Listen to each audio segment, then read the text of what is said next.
but clearly that was pre-Venezuela.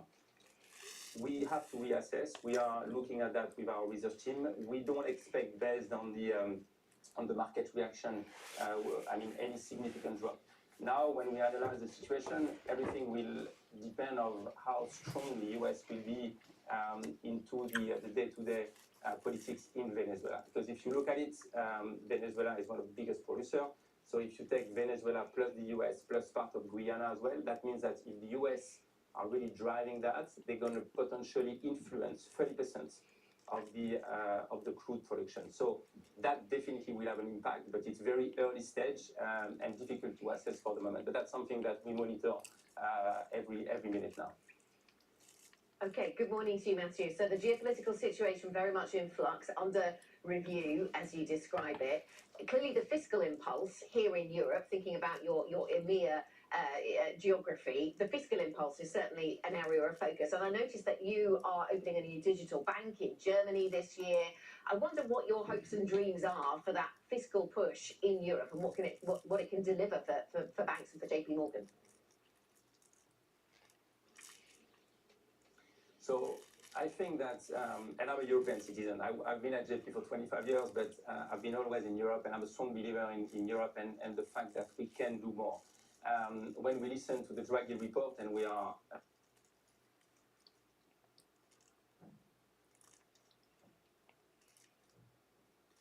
definitely 100% aligned to what has been offered and proposed, we think that with more cooperation, more alignment, stronger leader in Europe, Europe can do better. And we live in a world where now economically we have to fight against the US, Asia, part of the Middle East as well. So I think Europe getting together is definitely a must. So, and you could think that it's counterintuitive for a US bank to say that, because you could think that we would benefit from more, let's say, fragmentation in Europe, but this is completely wrong. And Jamie Dimon has been very vocal about it as well. Having a strong Europe, having more cooperation, having stronger leaders, but that means that in Europe, every country needs to accept that they may win in one industry if we have more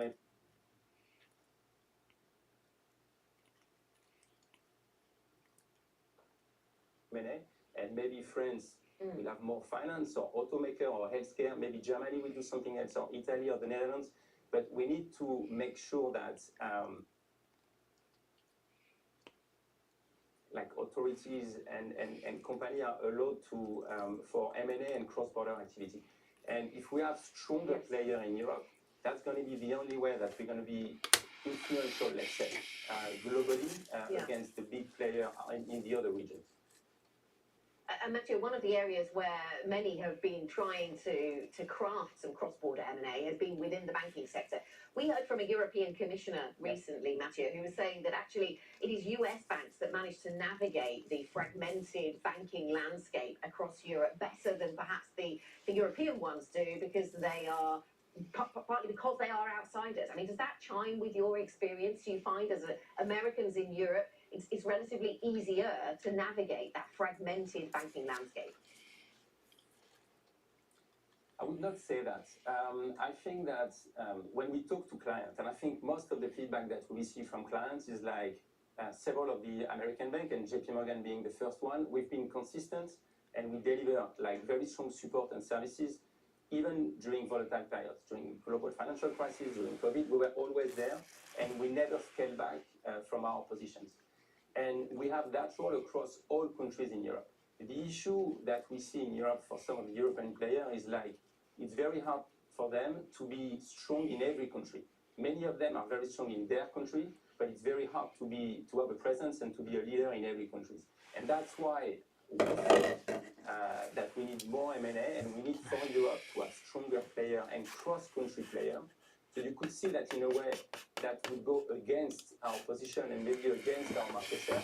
But we think that having stronger leaders at the end will increase the wallet and will be better for the business overall for Europe.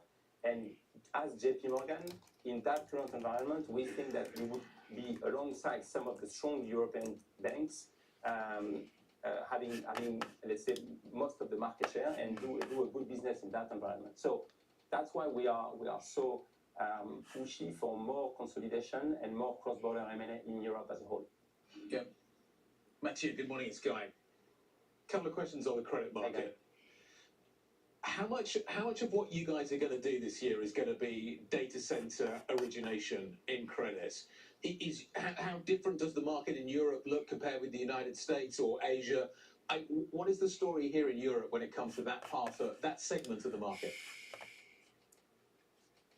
So, I mean, clearly it's been a big theme last year, both in Europe and in the US. But AI, data center financing, we've done a lot. There is strong needs as well, also in AI for CapEx expenditure.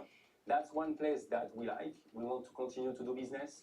I know that there is some noise about the fact that we could have a bit of let's say, boom at some point in the area. That's why we need to be cautious as well. And I think that's the nature of our business, is to be with clients, alongside them, and give them liquidity when they need to do investments, capital expenditure, but also make sure that we choose the right partner. And I think that based on our experience, because we've been in the credit market for more than 200 years, from private to public, we have that experience. And I think that's the benefit as well for clients who work with partners like JP Morgan, is that we can deliver on the whole range of products. If you want to do private and more private transaction with like very different set of investors, we can deliver on that. If you want to do more public transaction, broadly syndicated, we can deliver on that. And we have the experience, and that's why we are trying to demonstrate, because that market is changing with newcomers as well. So we have to fight to protect our market share for sure. I'm getting the sense here that maybe you think that some people aren't being careful enough in this space. Clearly, these are not JP Morgan clients, of course not. But do you think there are others that maybe aren't being quite as doing their due diligence as well as they should, maybe? I think it's maybe, I mean, for sure, and we see that every day in the market.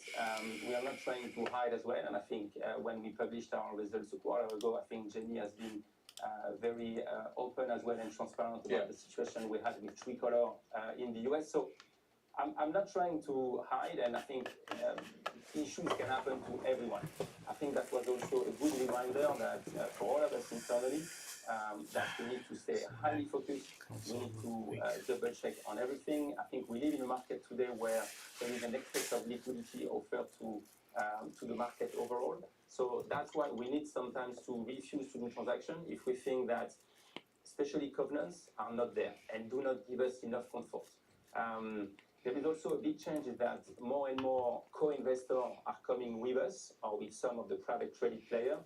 So we were already doing it for us, but having co-investors, that put even more pressure on us to make sure that we do the right due diligence and that we do invest and lend only where we are 100% comfortable.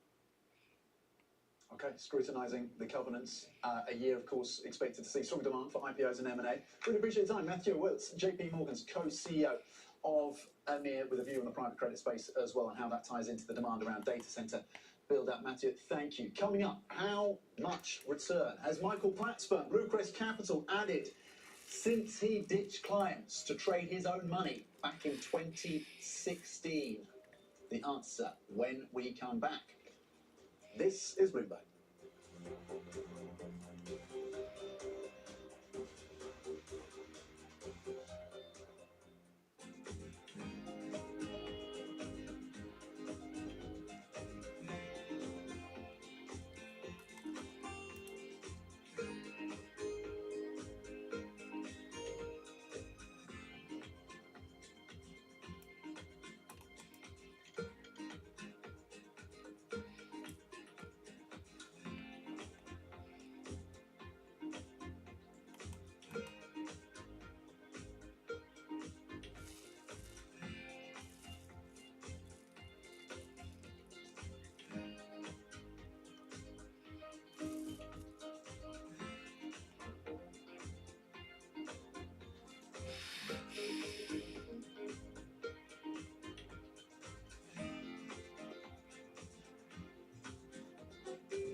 thing here is understanding. These digital assets have the ability to change the payment landscape of the world, and we need to be ready.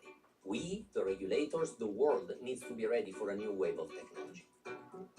Stablecoins are almost entirely used in the mechanisms of trading cryptocurrencies. What we saw is the opportunity for digital assets broadly, stablecoins in particular, to be used as a medium of exchange outside of the crypto world, what is today the fiat currency world. At some point, I think these digital asset wallets will be big enough and people will be comfortable enough using them. I think we'll have a flip from conventional payment mechanisms, I think, to stablecoin-based mechanisms. Does that mean banks such as yourselves issuing stablecoins? We could.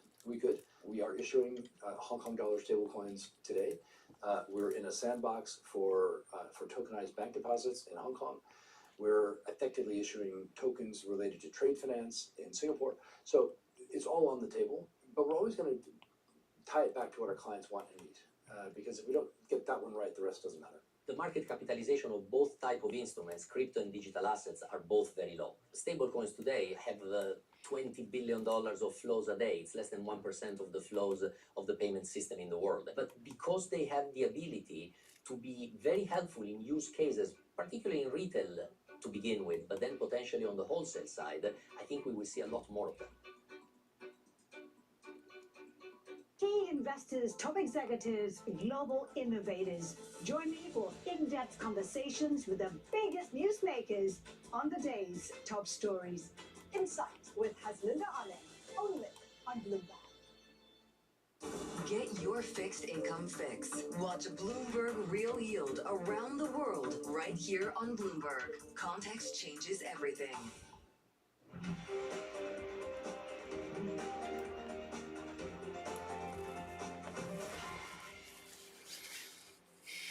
Welcome back. Now, before the break, we asked how much return has Michael Platt's firm, Bluecrest Capital, added since he ditched clients to trade his own money back in 2016? We can reveal the answer. Just a mere 7,858%. That is the gain on the Bloomberg calculations again since 2016. According to sources, the firm gained 73% just last year. A lot of those gains coming in the early months of 2025, when, of course, President Trump's tariff announcements sent markets haywire. Didn't have to deal with redemptions and client pressure, of course, trading his own money. Bluecrest's track record offering a rare glimpse then of how managers can perform when they remove some of those constraints outside capital. Not a bad print over that number of years since 2016, and gains of 73% just last year alone. Guy? They've got skills. Definitely given that. That's a big number. That's a very impressive number. I'm not sure how I transition from that to this, but I'm going to do it anyway. The French president this morning, we've seen some pictures already as the Elysee hosting European leaders and US officials for talks today. The hope is that they will finalise a security agreement, which could see American boots on the ground in Ukraine after the end of the conflict with Russia. We're joined now by our global defence editor, Jerry Doyle, to talk about this.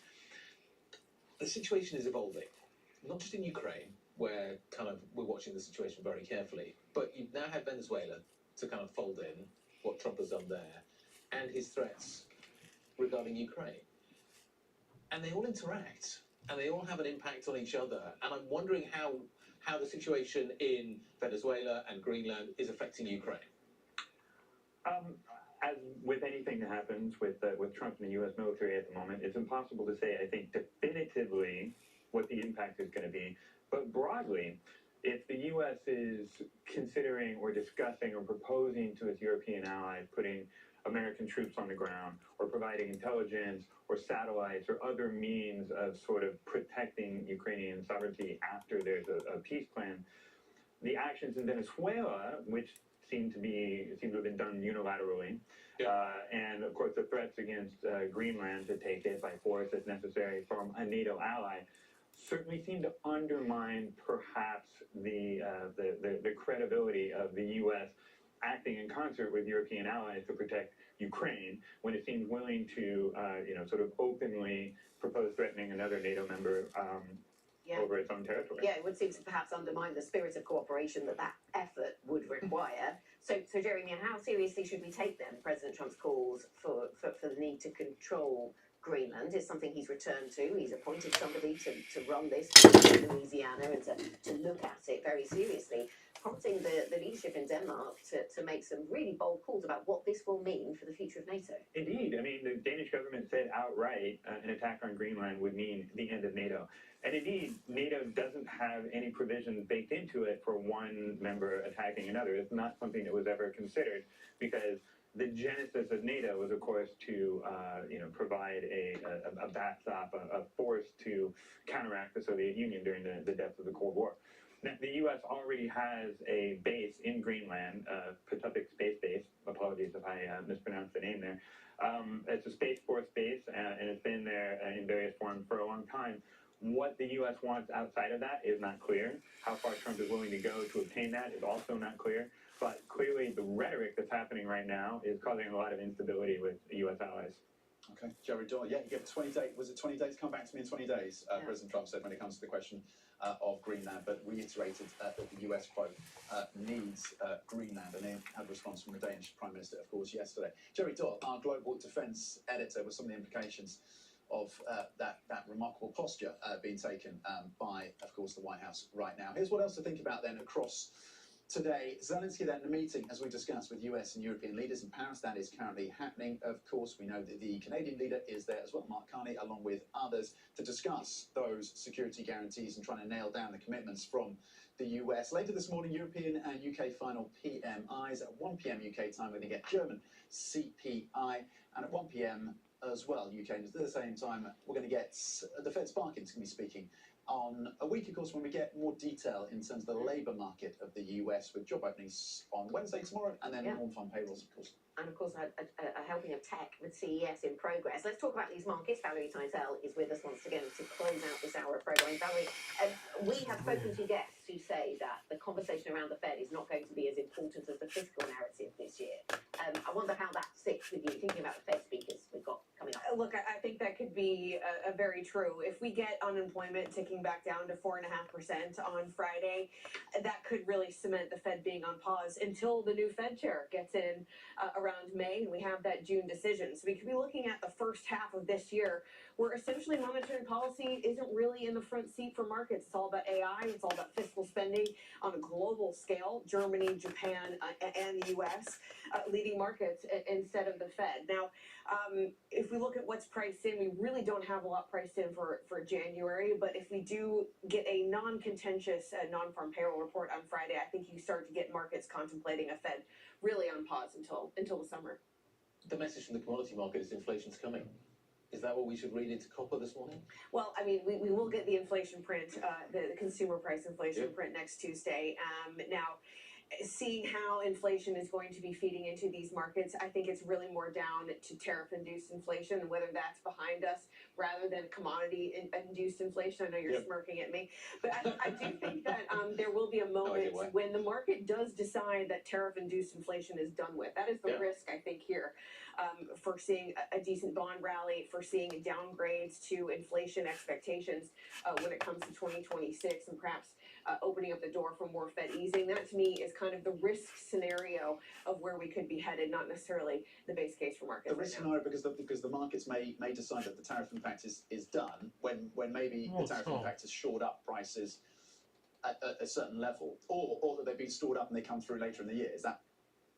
That's the risk from the tariff story. I mean, so what we definitely had some inflation impact when it comes to tariff already. It's just whether the market is going to decide all at once that perhaps there's no more to come. I think that we've had many economists kind of push out their expectations for when it might come. Those who are worried about inflation say that it still has a few months to come in, but it could be a snap decision in the market all of a sudden when we decide that that's not a risk for 2026. Valerie, thank you very much. Valerie Teitel, our markets reporter. Lots of tech to come. Bloomberg's Ed Ludlow will sit down with NVIDIA's Jensen Huang.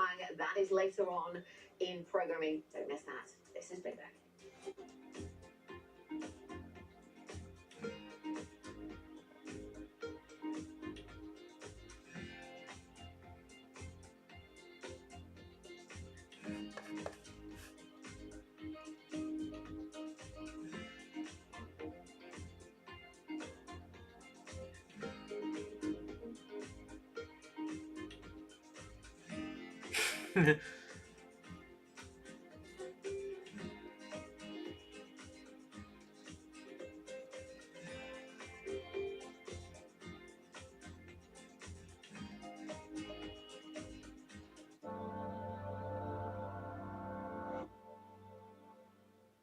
Good morning, this is Bloomberg Daybreak Europe. I'm Lizzie Burden in London, and these are the stories that set your agenda.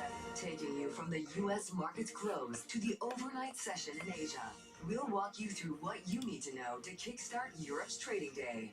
Live from our European headquarters, we bring you the day's top market-moving stories, unmatched expert analysis, and on-the-ground reporting from across the continent. Tune in to Daybreak Europe, only on Bloomberg Television. Context changes everything. Bringing you the world's business and financial news whenever and wherever it happens. I'm Michael McKee at Mount Everest. And this is Bloomberg.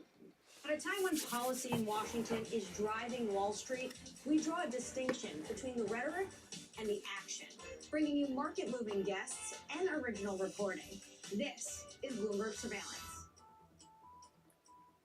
Welcome to the world of decentralized finance. Why is it that NFTs have not recovered in the same way that, say, Bitcoin has? Bloomberg is covering all things crypto. It's a very spectacular story. The people, This is the future. This is the 21st century economy. the transactions, It snapped up nearly $1 billion in Bitcoin. and the technology. to build a digital Fort Knox. That gives people financial freedom, and that's a wonderful thing. That's extraordinary. We ride the wave that is Bitcoin. Bloomberg Crypto, Tuesdays only on Bloomberg. Good morning. This is Bloomberg Surveillance. Welcome back to the opening trade. Watch Bloomberg Tech.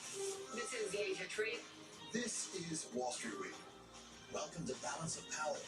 This is Bloomberg Television.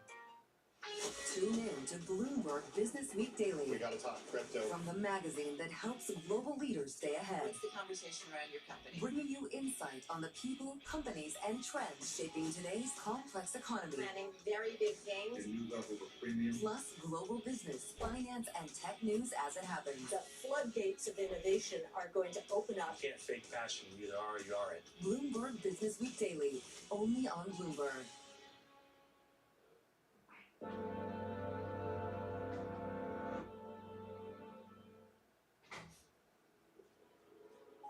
A new leader is sworn in Venezuela as Nicolas Maduro and his wife plead not guilty to narco-terrorism charges in New York. The Danish Prime Minister warns that a U.S. attack on Greenland would be the end of NATO, but says Donald Trump's threats should be taken seriously. And the chief executive of NVIDIA says production of its next-gen AI chip is on track, but says there's competition in the wings in the form of a new chip unveiled by rival AMD. So there is, as you well know, a lot going on this Tuesday morning. Equities extending the New Year rally. Investors, I guess, rotating into regional stocks, may be drawn by more attractive valuations and stronger growth prospects. But if you look at investors continuing to add stocks, some say it's a bit strange that they're largely unfazed by tensions in Venezuela. You can see the U.S. 10-year yield at 4.1730. Keep an eye for some copper. This goes back to some of the tensions that we're seeing in the south hemisphere of the Americas, 13,266, and this is the opening trade in Europe. So we're 1 hour into that trade. Let's have a look at what the CAC 40 and the FTSE MIB are doing. You can see the CAC down some 0.3% at the Elysee Palace in Paris. Mark Carney, the Prime Minister of Canada, just arriving, and then the FTSE here in the UK gaining some 0.5%. So for the conversations that matter and the insights you need, let's get started.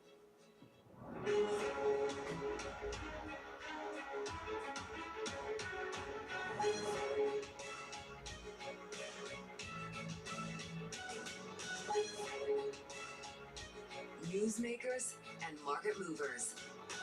This is The Pulse with Francine Lacqua. Well, good morning, everyone, and welcome to The Pulse. I'm Francine Lacqua here in London. Now, Delcy Rodriguez has been sworn in as acting president of Venezuela after the capture of Nicolas Maduro, flashing warning signs that a new wave of repression has begun. At least 7 journalists and members of the press were detained on Monday. Meanwhile, Nicolas Maduro says he's an innocent man after pleading not guilty to narco-terrorism charges in a New York court. Now, the raid on Caracas over the weekend has put Danish officials on high alert. The Prime Minister, Mette Frederiksen, warns that the NATO alliance would end if the U.S. were to attack Greenland, and says Donald Trump should be taken seriously. Firstly, I believe that the US president should be taken seriously when he says that he wants Greenland. But I also want to make it clear that if the United States chooses to attack another NATO country militarily, then everything stops. That is including our NATO, and thus the security that has been provided since the end of the Second World War. With us now, Christopher Sabatini, Latin America Senior Fellow at Chatham House, and Hugh Gimber, a Global Market Strategist at JP Morgan Asset Management. Thank you both for joining us. Honestly, what is going on? I mean, it's been like, quite a couple of 3-4 days. And I guess, Chris, the question is, should we have been expecting it? It's not like the Trump administration has ever made any secrets that they wanted national security, assets and strategies. We've seen this happen over the last 6 months. Donald Trump has steadily built up the U.S. naval presence off the coast of Venezuela, using increasingly inflammatory language, but with a very changing narrative. First, it was narco-terrorism. Then it was just removal of Maduro, which it was all about. We knew that. But we knew once that ramp-up had started, they didn't achieve the sort of palace coup that he was hoping for, that eventually there would have to be some kinetic action, as they like to say now in the Defense Department, that would remove Maduro. It was successful. And here's the issue, as you're saying about Greenland and other places, I think Trump is going to feel emboldened. This was, by his measure, a very successful mission. Now, whether this will extend into the democratization and the opening of the markets in Venezuela, we'll have to see. There's a long way to go still, especially with the vice president who has a checkered past at best. But for Donald Trump, this was successful. So Greenland, Colombia, Cuba, truth be told, a lot's on the table. I doubt he would invade Greenland, but clearly he's feeling a little bit intoxicated by his victory. Yeah, and if you actually listen to his word, he seems to say, look, it's next, and, take me seriously. This is what he says, not even the Danish Prime Minister. The market is cool as a cucumber. They're just looking at AI, looking at, what AMD and NVIDIA said, and they don't worry about sovereignty and all of that stuff. I think that is the right reaction for now. Whenever you're dealing with a geopolitical issue, markets have been taught very clearly over recent years that until you get to the point where there is an economic impact, there should not be a major market reaction. And when we look at Venezuela, we know it's a very resource-rich country. We also know that oil production capacity has been damaged extensively over recent years, and therefore there is no immediate prospect of a big change in oil supply, and therefore there is no immediate prospect of a big change in global economic outlook, which is strong for 2026. So obviously, geopolitically, this is a very important issue, but for the markets, I think the right reaction so far has been to broadly look through this story. I mean, if you sat your ABS for China, would you not say actually I want to diversify away from U.S. assets because this doesn't feel right? Well, that's already been happening. That for me was one of the big stories of last year, where we were all talking about the build-up in AI, sentiment, and all of the concentration of the US market, where a broadly regionally diversified portfolio was already outperforming in 2025, with the US market lagging. And so I think this probably does add to the incentive for global investors to be looking elsewhere around the world. But that case was already rock solid, based on what we see as broadening global growth, broadening by sector, broadening by region, and therefore investors already wanting to embrace a better regionally diversified portfolio. And Hugh, I want to ask about AI and of course some of your macro views more extensively, but because when you look at what's happened in the immediate aftermath, right, of the start removal of Nicolas Maduro, what happens legally? There's a number of questions of whether oil companies can just go in and take over. What are you asking? Well, quite frankly, there's a lot to do, both in the terms of the regulatory framework that has been developed over the last 20 years of first Hugo Chavez and then Nicolas Maduro, a whole series of basic regulations that require any international investors in the oil industry have to partner with the state oil company to pay their bills. We did an analysis in 2021 of the current state of the regulatory legal framework compared to the competitive set of Venezuela's oil-producing countries. The truth is, first of all, some are estimating minimum $100 billion worth of investment. Others, we estimated about $200 billion worth of investment to get it up to speed.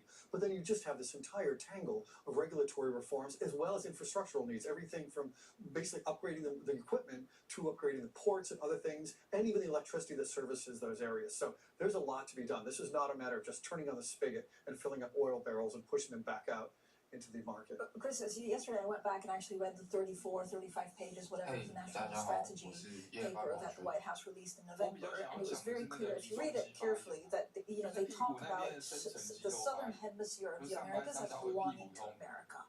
more or less. Do you think Greenland is next, or is that really a step too far? I don't know what's real or not anymore. Yeah, I think that's true of a lot of people right now. And we do have to separate sort of what is the bluster from what is reality. In this case, I do think in the case of Greenland, despite some rather immature Twitter posts that have happened, I think this is really a negotiating strategy for Trump. I can't imagine invading Greenland. I mean, it would be against an ally, but also, quite frankly, it would just be difficult, even more difficult to justify. Greenland's not governed by an illegitimate president, as Venezuela was. I think this is sort of going back to Trump's days as a real estate mogul. This is, you make extreme demands and then you bargain down from those. And I think that's where he's going with this. So maybe control of minerals, maybe more expanded U.S. military presence on the island. But it's difficult to conceive. Although there are a lot of things that are happening right now that are difficult to believe would have happened, say, 2 years ago. But it's difficult to conceive of American invasion of Greenland. How do you diversify a portfolio geographically?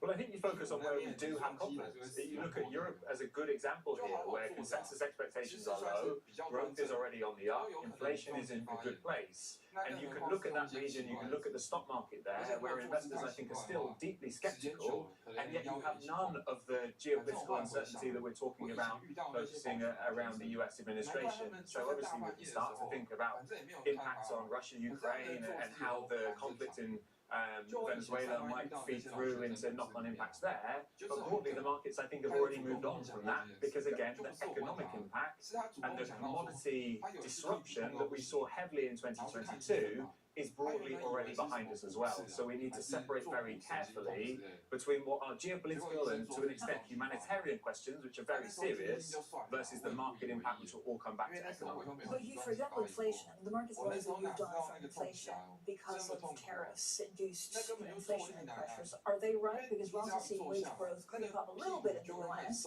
so maybe something to keep an eye on. Yeah, I mean, wage growth sounds like a much less exciting topic, let's be clear so far this year, but I think it is absolutely essential for 2026, because it's the difference between the Fed being able to look through above target inflation and needing to take it more seriously. We can see the moves in copper so far this week and the inflation pressure that could start to build.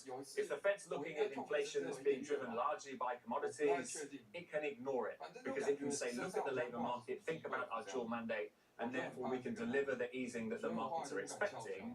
When you start to see labour markets tightening up, wages picking up, then the Fed would have to think very differently about some of these moves in commodity markets. So wages, I think, are absolutely critical. I mean, we're also expecting a new Fed chair. We have a couple of names. It hasn't been announced. We're expecting it now, but the White House is distracted otherwise. Does it make a difference to the market who actually is in charge? Because so far, again, they've looked through that. I think all of the candidates on the table are fully credible, data-driven candidates that the market would take very seriously. I think it's more about the economic backdrop that they are working within. So the markets, I think quite rightly, have said we now have a Fed which is on pause for the foreseeable future. No need to move too quickly over the first few months of the year. But let's think more seriously about the second half. And we do see interest rates coming down, despite the fact that we have above-trend growth in the US and above-target inflation. Broadly, that's a pretty good environment for stocks, provided that the market can get its head around this notion that the labour market continues to cool. So that I do think is absolutely essential. Chris, China's very, very crucial to all of this. I mean, do they just stand by and look at the US, take a lot of South America without retaliating or doing anything about it? I think, well, first of all, China will be hurt. It has a pretty large, relatively speaking, loan portfolio for Venezuela, in which most of those loans were being paid back at below market price oil. It's going to lose that advantage if, indeed, Donald Trump and Marco Rubio decide to basically try to squeeze the Delcy Rodriguez government into being more compliant to U.S. interests. So that's the first thing. I think China's going to stand down, though. This isn't a fight they want to pick, quite frankly.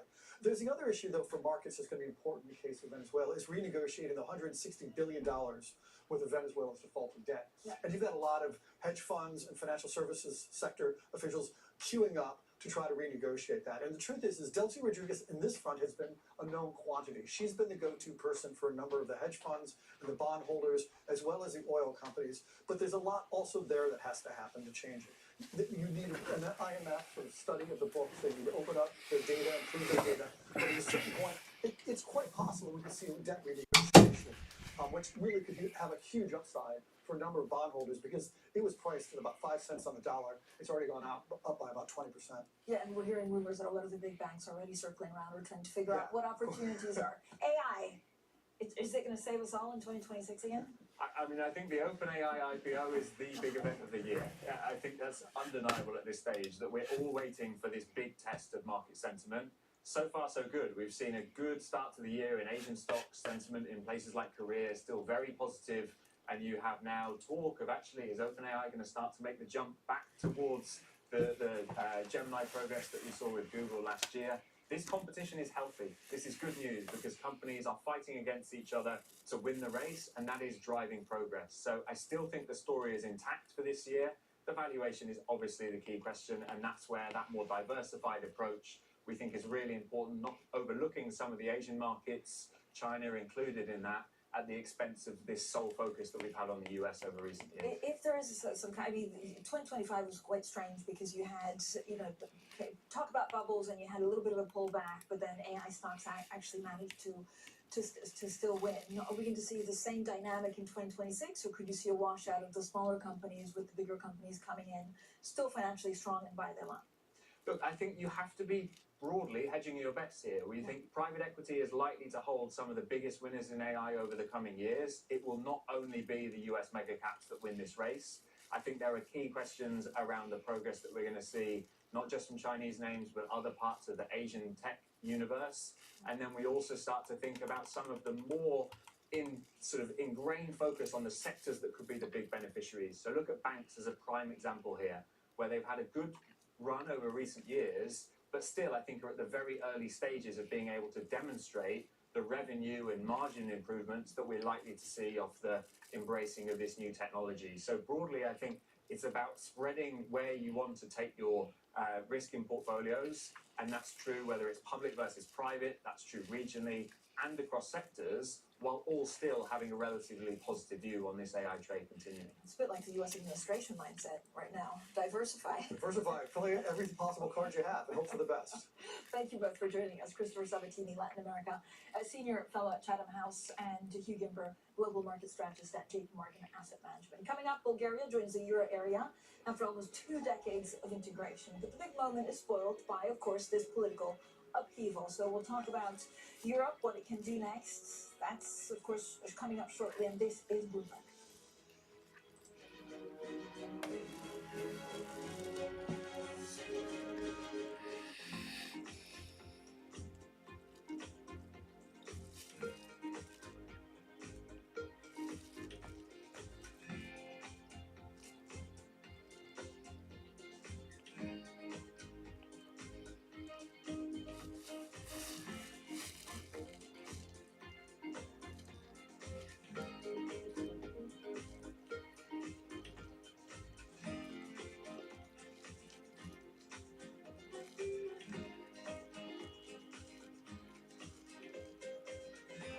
U.S. jobs numbers are released. Bloomberg has the report under surveillance with crucial data and expert analysis at terminal speed. Nobody covers Jobs Day like Bloomberg. Asia is at the forefront of some of the world's biggest stories. I'm Sherrian in Tokyo. And I'm Heidi Stradworth here in Sydney where the trading day begins. We're here in the centre of all the action to get you set up with the numbers, news and knowledge you need for the day ahead. The demand is indeed recovering. We've been waiting for this moment. The opportunity of a century. Join us on Bloomberg The Asia Trade. Weekdays only on Bloomberg TV. Context changes everything. It's the world's second largest economy with a growing influence in global affairs. Bloomberg The China Show brings you the unmatched expertise you need to keep track of breaking news, in-depth market analysis, and the most influential newsmakers in and around China. We need to do more to engage the market more. We're risk on. I think we caught a little sweet spot. Massive savings right now. It's already a different game. Bloomberg The China Show.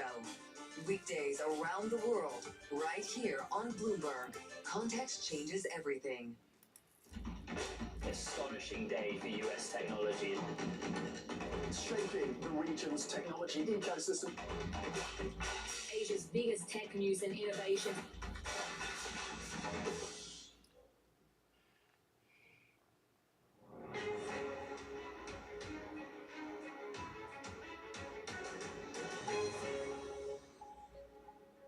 The conversations that matter, the insights you need. This is The Pulse, and I'm Francine Lacroix here in London. Now, the chief executive of NVIDIA says production of the company's highly anticipated new artificial intelligence chips is on track and demand is strong.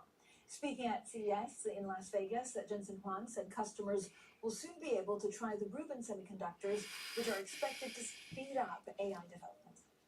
This is the Vera CPU. It's got 88 CPU cores, and the CPU cores are designed to be multi-threaded.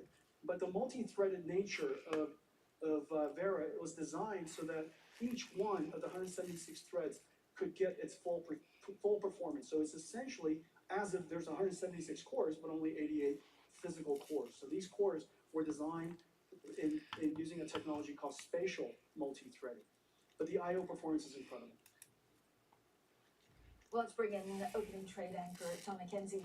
Tom, first of all, he just has a great look, but NVIDIA, very bullish, still very bullish, announcing new AI tools. Yeah, it's hard not to be distracted by the new upgraded jacket, it seems, from Jensen Huang. Yes, look, I think a couple of key things that came out from this speech, and really setting the agenda. And let's not forget, this is a more than $4 trillion market cap company, by far the largest. And so all eyes on this speech in terms of setting the mood music, really, for AI and the demand picture into 2026. I think a couple of key things. Number one, he pulled forward the details around the Vera Rubin. You got some specificity from that soundbite there.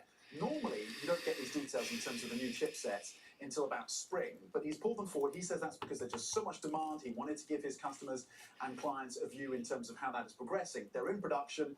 They've got hold of them now. They've been produced, of course, in foundries like TSMC, and they will be ready to be shipped to customers in the second half of this year. So that's really significant. Another significant piece, I think, is this real laser-like focus now on embodied AI and how NVIDIA plays into that. So we're talking robotics, we're talking autonomous vehicles.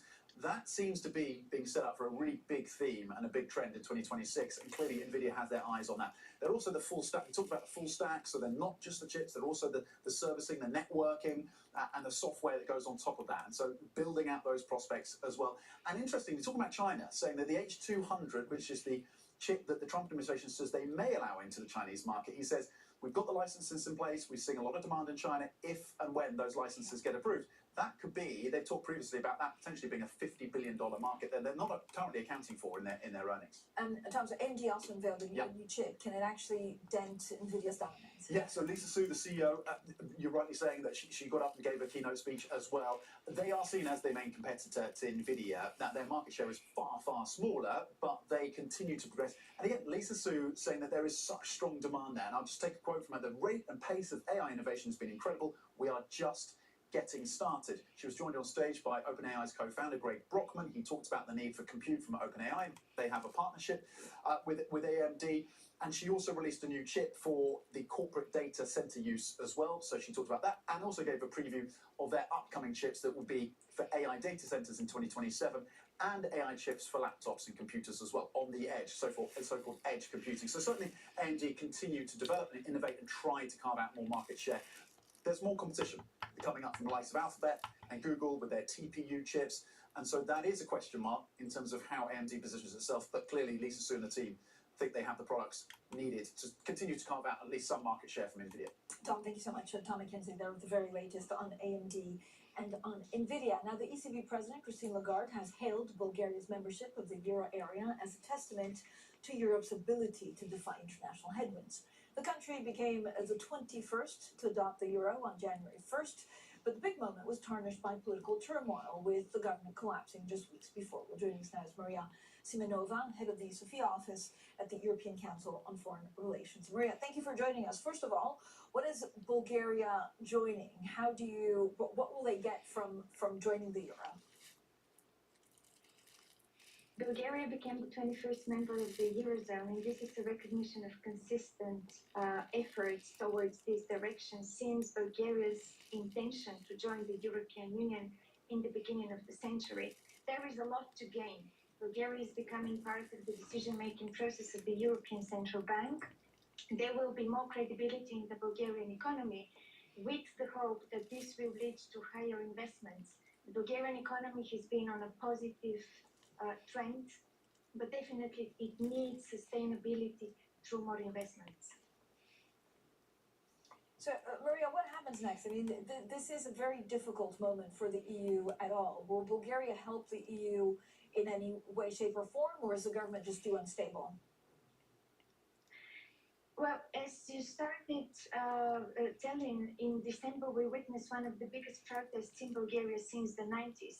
Those protests were provoked not because of the Eurozone accession, but just the contrary, because citizens want Bulgaria to develop as a European country with European future and to abolish any signs of erosion of rule of law and political meddling into the judiciary. So this has been the main goal of the citizens to, with the economic development, to finally finish this circle of or I should say, half reforms in the judiciary system. So this is basically a conversation of what follows after Bulgaria benefited fully from its EU membership, because last year, exactly again on 1st of January, Bulgaria became full-fledged member of the Schengen area, and now with the Eurozone accession, the European integration cycle is completed. But what is now a priority for the Bulgarian citizens, many of them young people, many of them returning to Bulgaria from abroad, is that the institutions are resilient and the image of Bulgaria as the corrupt country is abolished. But Maria, I mean, it looks like yet another election, the 8th since 2021, right, is coming. So what kind of warning is this for Europe? And if the result is actually, could it change its pro-EU orientation if the political crisis stays for too long? Well, indeed, I don't, like, speaking from the ground, we voted 7 times in only 4 years. Now this will be the 8th election since 2020, and citizens don't seem to see this as a factor for political instability. It is just the contrary. It's time to abolish any models that bring corruption into political governance. And inevitably, when there is corruption in the governing system, there is a risk of geopolitical shifts. And this is exactly what could have happened with the previous Bulgarian government and the signs that were coming. For example, not supporting a decision in the European Union to use the Russian frozen assets, which came, as a surprise. So when there is corruption, there is always a risk to bring in the country malign influence, and in the Bulgarian case, this is the Russian influence, which has been. But Maria, are you worried that as the euro area incentive is gone, Bulgaria actually abandons fiscal discipline, low debt levels, which for the moment are amongst the lowest in the EU? Actually, by fulfilling the Maastricht criteria, this was the recognition for a consistent conservative fiscal policy. And the protests, the main trigger for the protests in December was indeed the national state budget, which offered a shift from this policy, meaning higher taxes, social security, unprecedented increase in the salaries in the public sector. So this budget that the citizens protested in their thousands was basically a shift from this very consistent fiscal policy, but the reaction of the people show that it will require accountability by the politicians, not to change or to make to bring turbulences in this fiscal policy of Bulgaria that brought it into the Eurozone in such a defining moment for Europe. Maria, thank you so much. Maria Simenova there, head of the Sofia office at the European Council on Foreign Relations. Now, coming up, we'll talk to James Arnold, co-head of Strategic Insights and advisory at UBS about the FTSE 100's bull run. How much further can the market actually go? We'll also talk about the Chancellor and, of course, some of the budget measures put in place. This is Bloomberg.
crises. Two essential crises, and for both it's now or never: democracy and climate. And they are absolutely interlinked. And we have to solve them together. We're losing the democratic infrastructure and norms to deal with the climate, and we're losing the climate stability that is essential for a democracy. We have to solve them together. We've never faced a threat like this to our democracy at a time when it's a perfect storm, at a time when we're being told by climate scientists, some of you may be in this room, that we have to cut our emissions, fossil fuel emissions, in half in 5 years now. You know, when I started to realize what was happening, it was 12 years, and we haven't done it. The Middle East and Africa regions are home to some of the biggest deals and fastest growth in the world.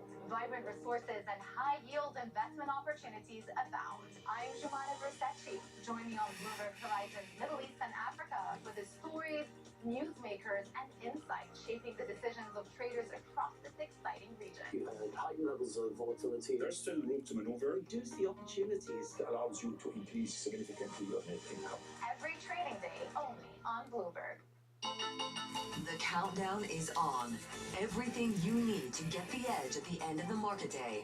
Get ahead of tomorrow's trading with The Close. Weekdays on Bloomberg. Context changes everything. It's a multi-trillion-dollar industry. We'll show you what's happening in ETFs like no one else. ETF IQ, only on Bloomberg.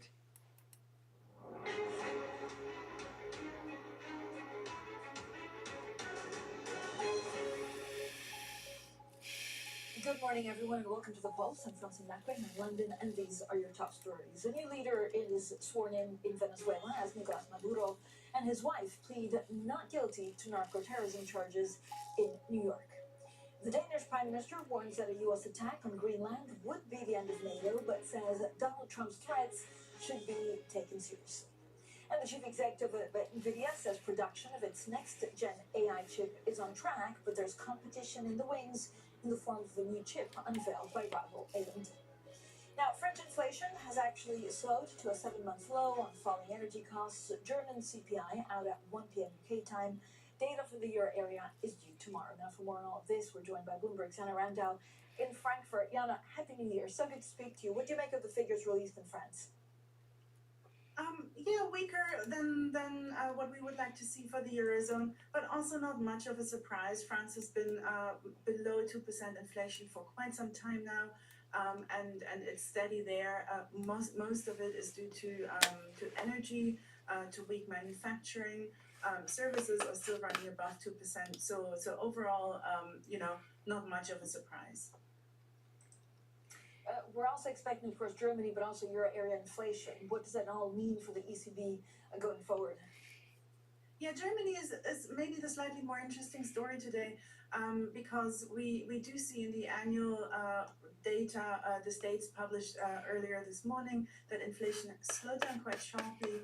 But if you look at the monthly change, then that was quite a bit stronger than expected. So a bit of a mixed bag.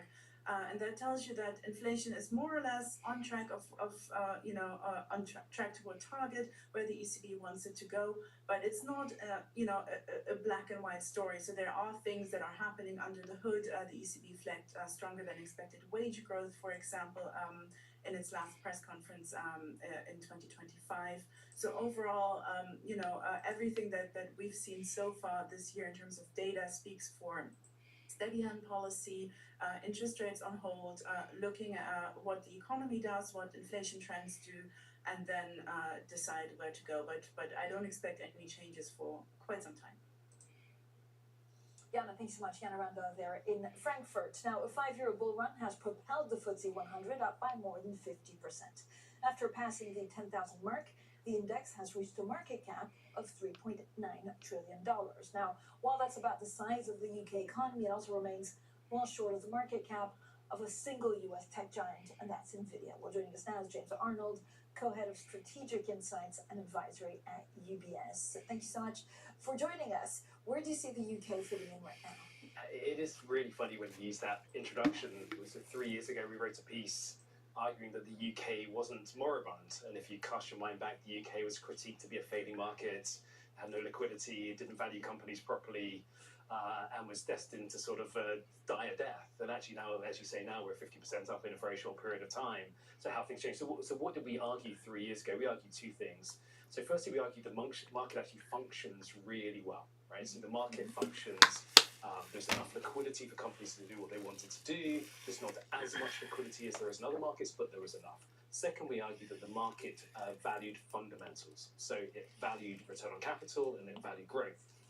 And then thirdly, we argued that actually one of the really big issues for the UK market had gone all the way back to the Brexit vote. And there's no doubt if post that vote, and for the 5, 6, 7 years post that, if you were to allocate $1 of capital into a country around the world, the UK moved itself a little bit down that list because of the events post that. So in that piece 3 years ago, we said those things are normalised. I guess, 3 years ago feels like a very long time away because we had a new government, because there's a number of budgets that actually may have changed something. Yeah. But what I hear from chief executives is that a lot of them, if they could leave the UK for just the capital pool reason, would maybe leave the UK to go elsewhere. Do you find that, or is there what's the problem here? So I think that is a question that I think any board needs to ask itself on a regular basis. So you then say, well, what are the potential reasons for wanting to leave the UK? And I think one of the ones you hear quite frequently is a higher valuation. The work that we've done argues that actually there has always been, over history, a difference in valuation between the US market and the UK. But when you dig into why that is, it's because it has a higher return on capital and it grows faster. Right. So at the individual company level, unless you can transform your returns by transforming geography and listing, it seems unlikely that you're going to materially change your valuation. Are the UK markets undervalued? Again, I think at an aggregate level, it's really hard to answer that. I mean, you look at the sectors that are driving, the big sectors within the UK, yield curves remain steep, which is very helpful for banks. There's obviously plenty of macro activity that helps the miners and at the moment as well. So big chunks of the UK market, I feel very well supported, but I'm not clever enough to tell you whether the market's cheap or not. When you look at IPO outlook, what's in store for the UK? Will it be able to attract new IPOs, or do they want to go elsewhere? Yeah, and again, a great question. And that journey over 3 years has gone from nothing to, and there's been plenty of people in the ECM world that can tell you the exact names, but there's no doubt there is more activity planned in the UK. I think the UK has opened up again to IPOs. The question really is, if you're a genuinely global company, what is the right home for your listing? The UK feels like it is very much back at that top tier in terms of being able to argue that the UK should be the case. What are global businesses mostly worried about? Are they, affected by geopolitics? Do they think about AI, or do they think of the capital pool available and actually where they should be listing? So on that last point, I think capital has never been more global. One of the things we spend our time talking to CEOs and CFOs about is, where does your next investor come from? And previously, that was a very domestic conversation. If you're a UK company, the likelihood your next investor would be a UK institution. And now that's absolutely not the case. So we talk to companies about internationalizing their equity stories, opening the pools of capital. Are they worried about any of those specific factors? I mean, geopolitics, lots of column inches, lots of value added, I'm not so sure. I think people tend to be very bottom up. They're aware, but they focus on their businesses. I think AI 25 was a story of straightforward winners and losers without too much thought necessarily behind lots of that. And I think one of the things that really fascinates into 26 is you'll start to see that picture be painted. You'll start to see the colours and the lines emerge of what actually it means. I think there's already some very good case studies of away from the AI technology side into real companies, where real companies are using the technology very well. But how are how are companies using AI? Actually, if it works well, should it just not have an impact on your revenue instead of, saying, look, we have AI, look at the shiny new thing, it'll make us better? 3 questions. 1, do you have a process in which AI can impact that process? Yeah. 2, once you've done that, does that automation of that process create extra revenue growth, as you say, or perhaps it creates a cost saving? And then 3, and by far the most interesting, but nobody ever talks about, is once you created that incremental economic profit, where does it sit? Does it go to the technology providers, which the current market caps would suggest? Does it stay with you as a company? Does it perhaps get passed on to your customer? And I think that's why 26 to me is such an interesting year for AI. Is we're going to get away from these big generalisms and start to get into the nitty-gritty for companies as to how durable incremental economic rent is. So James, does it really depend on the chief executive on how AI is integrated in your company, or does it largely depend on actually where you sit on the sector you operate in? Obviously, both are relevant. If you could entirely non-technology business or non-person business, you can't really use AI as much versus others where you can. So I think the sector matters a lot. There's no doubt that you see certain leaders we've met around the world that are really pushing that agenda through the organisation. I think that undoubtedly helps people adopt technology. When you look at corporate M&A, are we going to see more of it? Well, we saw a record year in 25. So there's a series of mega deals in the US. Has led that to be a sort of bumpy year. So I think when we start at 26 with our conversations with CEOs, we see markets with record returns on capital. So profitability is really good. We've seen a record year for M&A. We see an IPO pipeline that's opening, and we recently wrote a paper on spin-offs, which have become a popular topic again as well. So when you think about a CEO, CFO's toolkit for 26, as much of it is open to them as has been for a very long period of time. I guess the concern is that the US at the moment has a mind of its own because of deregulation, because of animal spirits, just because it's different to what we're seeing in the UK and Europe. Do you see it translating into our markets here? Yeah, I read far too many 2026 outlooks from people over Christmas, and I think that there are two very distinct drivers. So the US, you're right, is a very tech-centric, tech capex narrative into 26.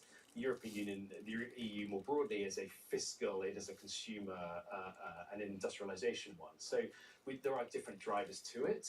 So I think the EU story can stand by itself.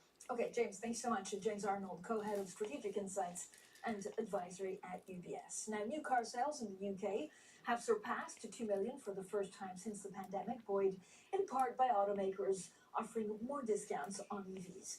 The Society of Motor Manufacturers and Traders says registrations rose 3.5% last year, with sales of fully electric models climbing around a quarter.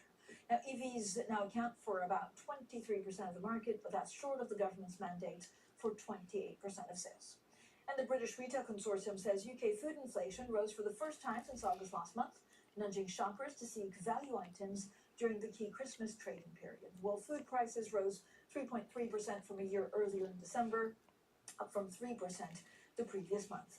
Well, that drove an uptick in overall shop price inflation to 0.7% year on year, as non-food prices continued to drop.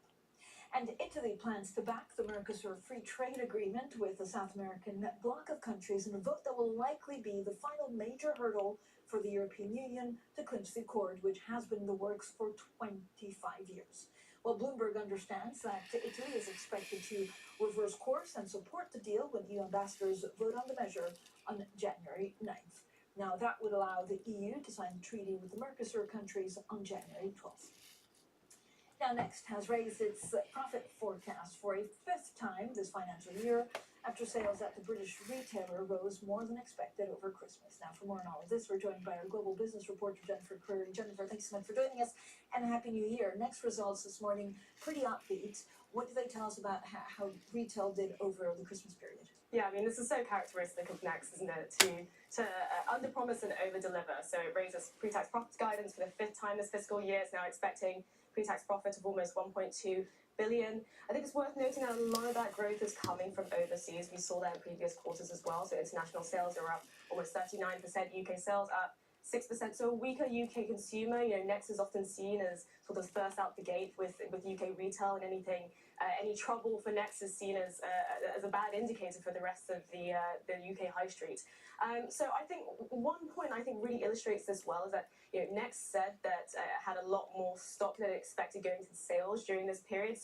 But its clearance rate was very good. So essentially it was able to sell a lot of that excess inventory at the first discounted price. And what that tells us is that the UK consumer is really looking for that deal. A lot of those consumers waiting until after the Christmas period, during Boxing Day and afterwards to get that kind of discounted price. So we're looking at consumers really looking for a deal now. So what does it tell us broadly about the UK consumption story? Yes, so it's still a bit weak, right? So CEO Simon Wilson said that next year is expecting sales and profit in the UK to be soft. He also said that during the last results as well, and he's blaming a lot of that on higher costs that are facing the UK consumer. Slower growth and the UK consumer really trying to swallow in a lot of those costs. So what that tells us is that it's going to be a bit of a slow start to I think 2026, and we're just going to have to see how the other kind of how Next peers fare. So is the worst behind us, or is it just too soon to call? Yeah, so something that the BRC said was that that food inflation will remain sticky in 2026. So what that tells us is that for a lot of supermarkets, they're bearing a lot of the brunt of a lot of those cost pressures. And so we're going to see some difficulty going into 2026. And we've got some results coming out later this week. So we've got Tesco, the UK's biggest supermarket, also giving a trading update, as well as Marks and Spencer, arguably next biggest competitor. So we're just going to have to wait and see how those retailers fare to get a better sense of what's happening with the UK retail landscape. Jennifer, thank you so much. Terrific roundup there of what we're seeing in retail. Jennifer Creary, our global business reporter. Now, coming up, how stock exchanges are pulling out of all the stops to attract IPOs. We'll delve into the pipeline for 2026. That's next, and this is Bloomberg.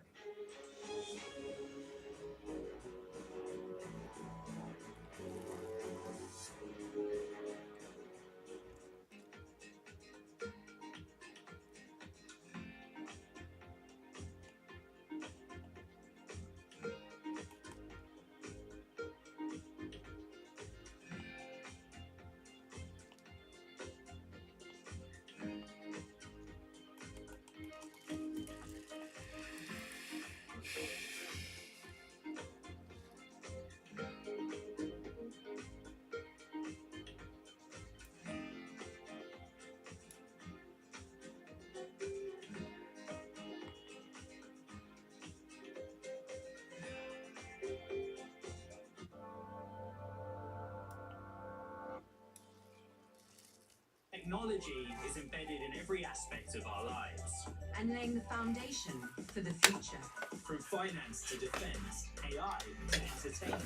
And from the road to the stars. Bloomberg brings you the latest stories of the people and companies pushing the tech sector to new frontiers. And the politics that shape global tech markets. I'm Caroline Hyde in New York. And I'm Ed Ludlow in San Francisco. Watch Bloomberg Tech every weekday. Only on Bloomberg Television. From the world of politics to the world of business, Joe Matthew and Kaylee Lines deliver news, insight, and analysis live 2 times a day, every trading day. Balance of Power at 1 and 5 Eastern, only on Bloomberg.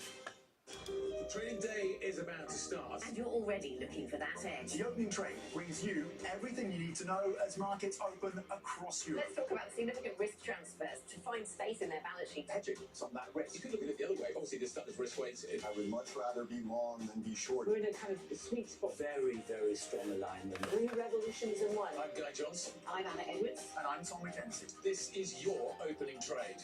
Every trading day, only on Bloomberg.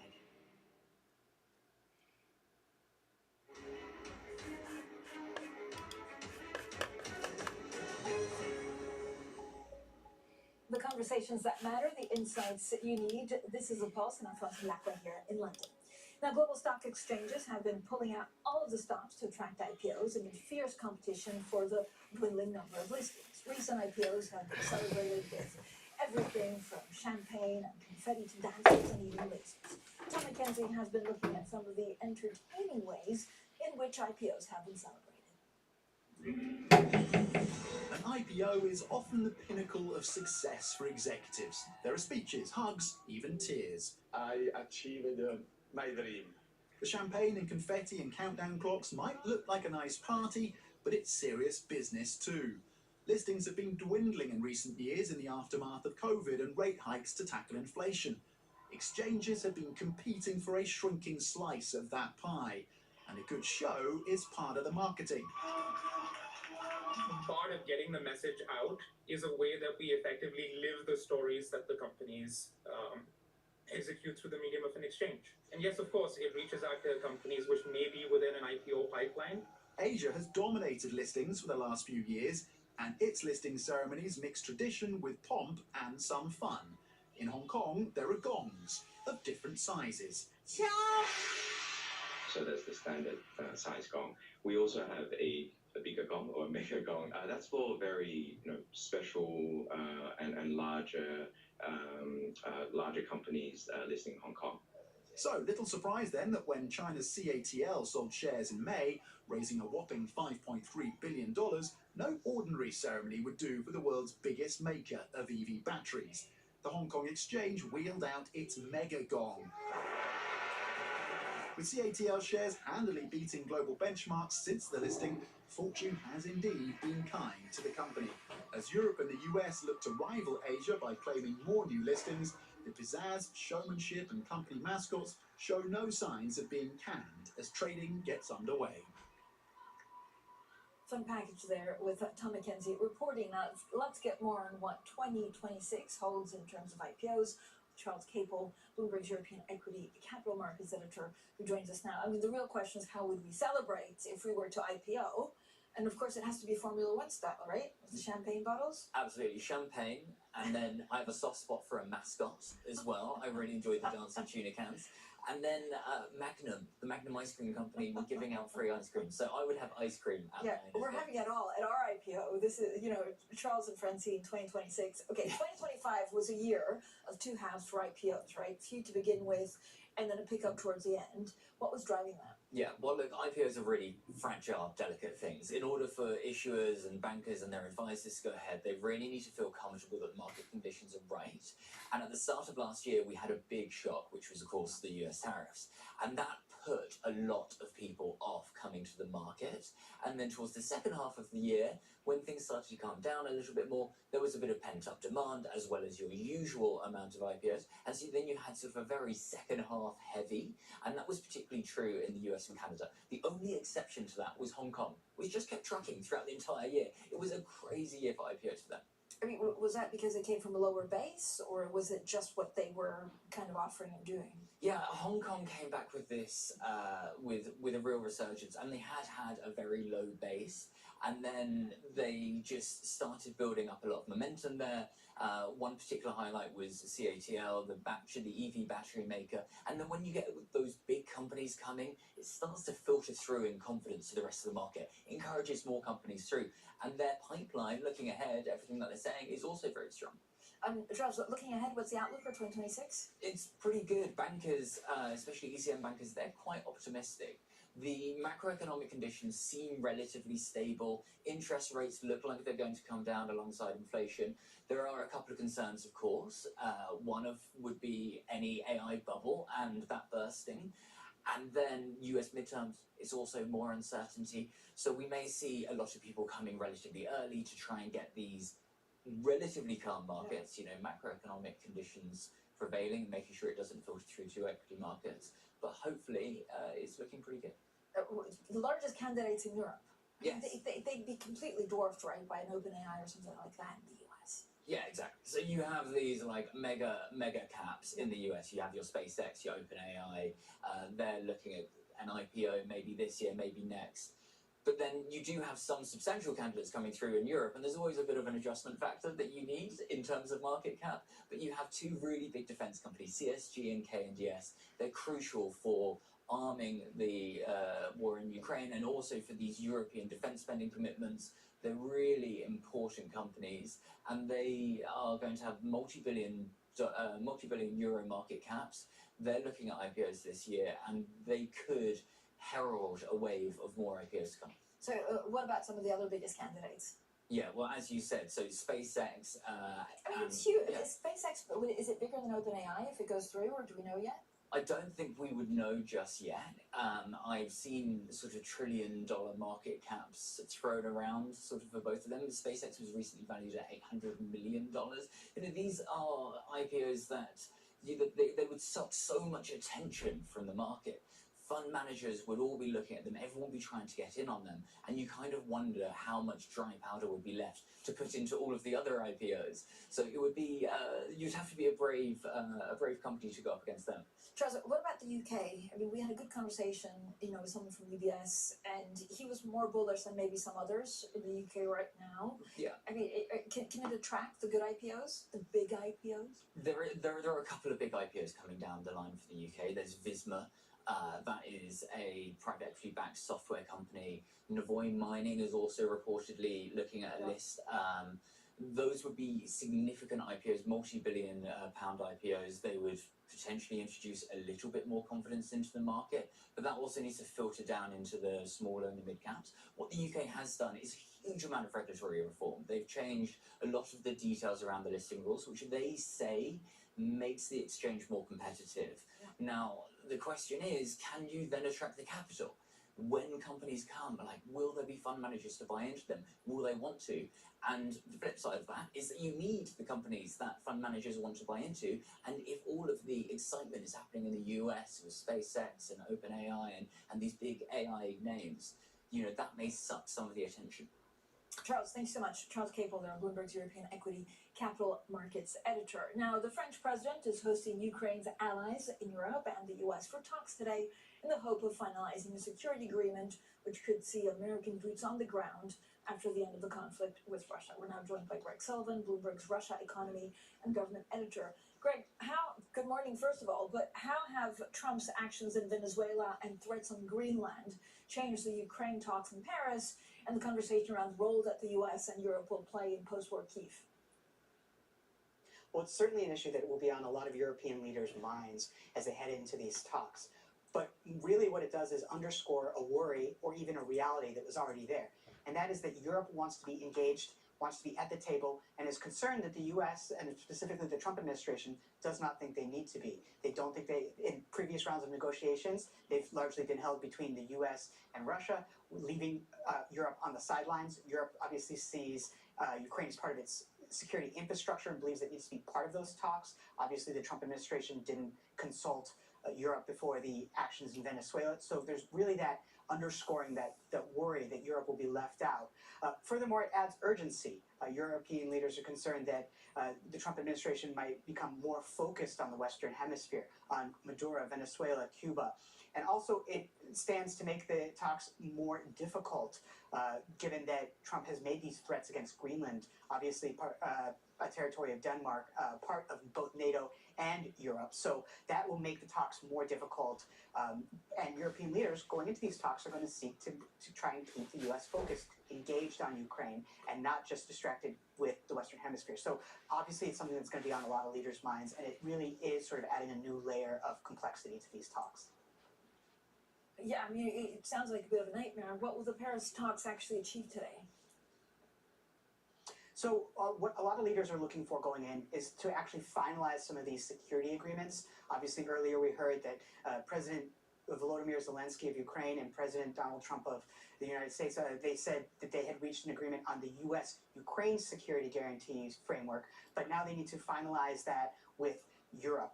Obviously, there hasn't been much that we've seen on paper. We do know that US troops could potentially be on the ground, though mostly what we've heard is talk about intelligence sharing, help monitoring any potential ceasefire down the road. So they really want to finalize this security guarantee framework. But I would caution that even if they do finalize it, it's not clear that Russian President Vladimir Putin will accept it. NATO troops in Ukraine has long been a red line for him, but that is very central to what Ukraine needs to seek peace. They want these security agreements because they want to make sure Russia doesn't reinstigate hostilities. And the other thing that I would caution is that there's another major hurdle that not much progress has been made on, and that's territory. So even if they do wrap up some sort of security agreement consensus, the territory issue still remains. So interesting, Greg. Thank you so much. I mean, one of the other questions is actually how would Vladimir Putin be looking at this? So we'll have plenty more on that. Maybe with a bit of envy because of what Trump did in Venezuela. Greg Sullivan there with the very latest on these coalition talks. Now, later on, we'll be speaking with the NVIDIA chief executive, Jensen Huang, at CES in Las Vegas. Catch that conversation 6:15 p.m. London time. Up next, the Bloomberg Brief, and this is Bloomberg.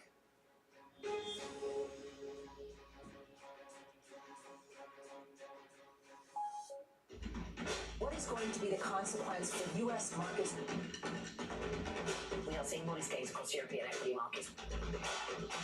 Take a look at how we're faring when it comes to Asian markets. When I visited Fernandez at IMAX's headquarters outside Toronto, we went to the facility where IMAX designs and maintains its cameras. The latest next-gen equipment was out with directors on filmed for IMAX sets, but there was still plenty of cool gear on view. As the head of the finance department, do you look at all the things in this room and think, this costs that amount of money, this costs that amount of money? Thankfully, no. I don't. When I think about cameras in general and what we, when we first, I'll give you a really prime example, the film cameras. When you thought about it, okay, are we building 2? Are we building 4? Are you building 8? Right? And And that's where I start to think about, well, what makes the most sense from a return perspective? Because yes, Nolan wants the cameras, but how many other filmmakers out there use the film cameras? The lens that I look at it through is essentially how many do we build and in what way? Because the one thing is we are going to invest to build it right and to build it for longevity. But do you need 10 of them? No. Building 4, that was the right number. And do we potentially want to build a couple more? Maybe a couple more, but I don't think we need 10 because they won't always be in use all the time. I imagine that at different points you need to tell people no. What's that process like for you? Oh yeah, it's a key role in the CFO position. It is a word that most people are used to, and yet they still think you're not going to say it. Good morning, this is Bloomberg Daybreak Europe. I'm Lizzie Burden in London, and these are the stories that set your agenda. Taking you from the U.S. market's close to the overnight session in Asia, we'll walk you through what you need to know to kickstart Europe's trading day. Live from our European headquarters, we bring you the day's top market-moving stories, unmatched expert analysis, and on-the-ground reporting from across the continent. Tune in to Daybreak Europe, only on Bloomberg Television. Context changes everything. Why do the biggest names in business choose Bloomberg Television? That's a great question. Very good question. Interesting question. Good question. Great question. I so appreciate that question. You said they ask interesting questions. Bloomberg Television. Top experts, great questions.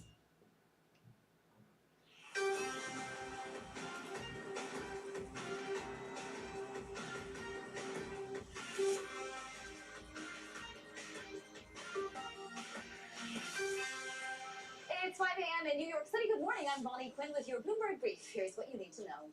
A new leader. Venezuela swears in Delcy Rodriguez as acting president as her predecessor, Nicolas Maduro, pleads not guilty in U.S. court. An AI showdown in Vegas. NVIDIA says its Rubin data center processors are in production. More from CES coming up. And stocks extending the New Year's rally. Copper continues its climb above $13,000 a ton. So let's take a look at these markets. We are mixed on futures right now, although we had an update for both the S&P 500 and the Nasdaq yesterday. The Nasdaq up about 0.75% for the Nasdaq 100. And you can see that tech optimism continuing overnight in the Asia session with the MSCI Asia Pacific Index up another 1.2%. Now, I do want to point out the PBOC just out with lines as well, saying that it's going to restore market confidence and do a lot to continue to prove that its markets are trustworthy and investable. So we'll be looking into those headlines in just a few minutes as well. Let's take a look at the US bond universe, because obviously we're all waiting on that jobs data Friday, but we do get a raft of data in between. You're seeing the 2-year yield hold steady around 3.45, the 10-year yield just up very slightly, and the 30-year yield as well up almost 2 basis points. So that steepening trend continues. And I just want to point to copper as well, because we're seeing the base metals rally. Iron ore is the only sort of one that's been left out of the party. It's not rallying. There's a bit of a glut out there. But copper was above $13,000 an ounce again, or a ton, I should say, again today. We've seen that a couple of times now over the holiday period and yesterday as well. Now let's get to some individual movers. We'll go across to London and Valerie Taita. Valerie. Good morning, Bonnie. Let's start with Vistra. This has to do with the AI race. Vistra, being one of the largest electricity generators in the U.S., has acquired 10 new additional natural gas-powered power plants for $4 billion. Bonnie, this is seen as mostly a way to catch up on this AI race. These natural gas power plants are an answer, at least, to these data-hungry data centers that want energy around the clock. Let's stick with the AI theme and move over to Microchip. This is one of the major analog chip makers, counts TI as one of its main competitors. Had a decent boost when it comes to third quarter sales. The CEO cited a strong bookings demand for the December quarter. We're seeing Microchip Technology up 4% in pre-market. Lastly, I want to head to Germany. Adidas getting a double downgrade from Bank of America. Essentially downgrading many sportswear brands, Bonnie, citing the 20-year casualization trend largely coming to an end. Adidas shares down over 6% in Germany. Oh, that's sad. I don't want that trend to end. Valerie, thank you so much. Valerie Titel there in London. And we have a great lineup for you this morning. In just moments, we're going to be speaking with the opportunities in oil, particularly in Venezuela, potentially with Ben Lockock, Global Head of Oil at Trafigura, and as you can see, JP Morgan's Sitara Sundar joins us later this hour on the risks around AI. So Delcy Rodriguez has been sworn in as acting president in Venezuela. For now, she has the support of both the Chavismo strongholds in her government, as well as President Trump. For more, Bloomberg's Patricia Garab joins us now from Santiago, Chile. So Patricia, she's been sworn in, she's promised peace. How does this government look any different from the government that was there last week? Yeah, hi Bonnie. So not much. This is again the same regime with a different leader. She was, as you said, sworn in yesterday by the National Assembly, which is packed with regime loyalists. So the ceremony was important. It cements her control, her political control at the highest level. Strikingly, even Maduro's own son declared his support for her yesterday. So it was a big moment for her, and today's another day.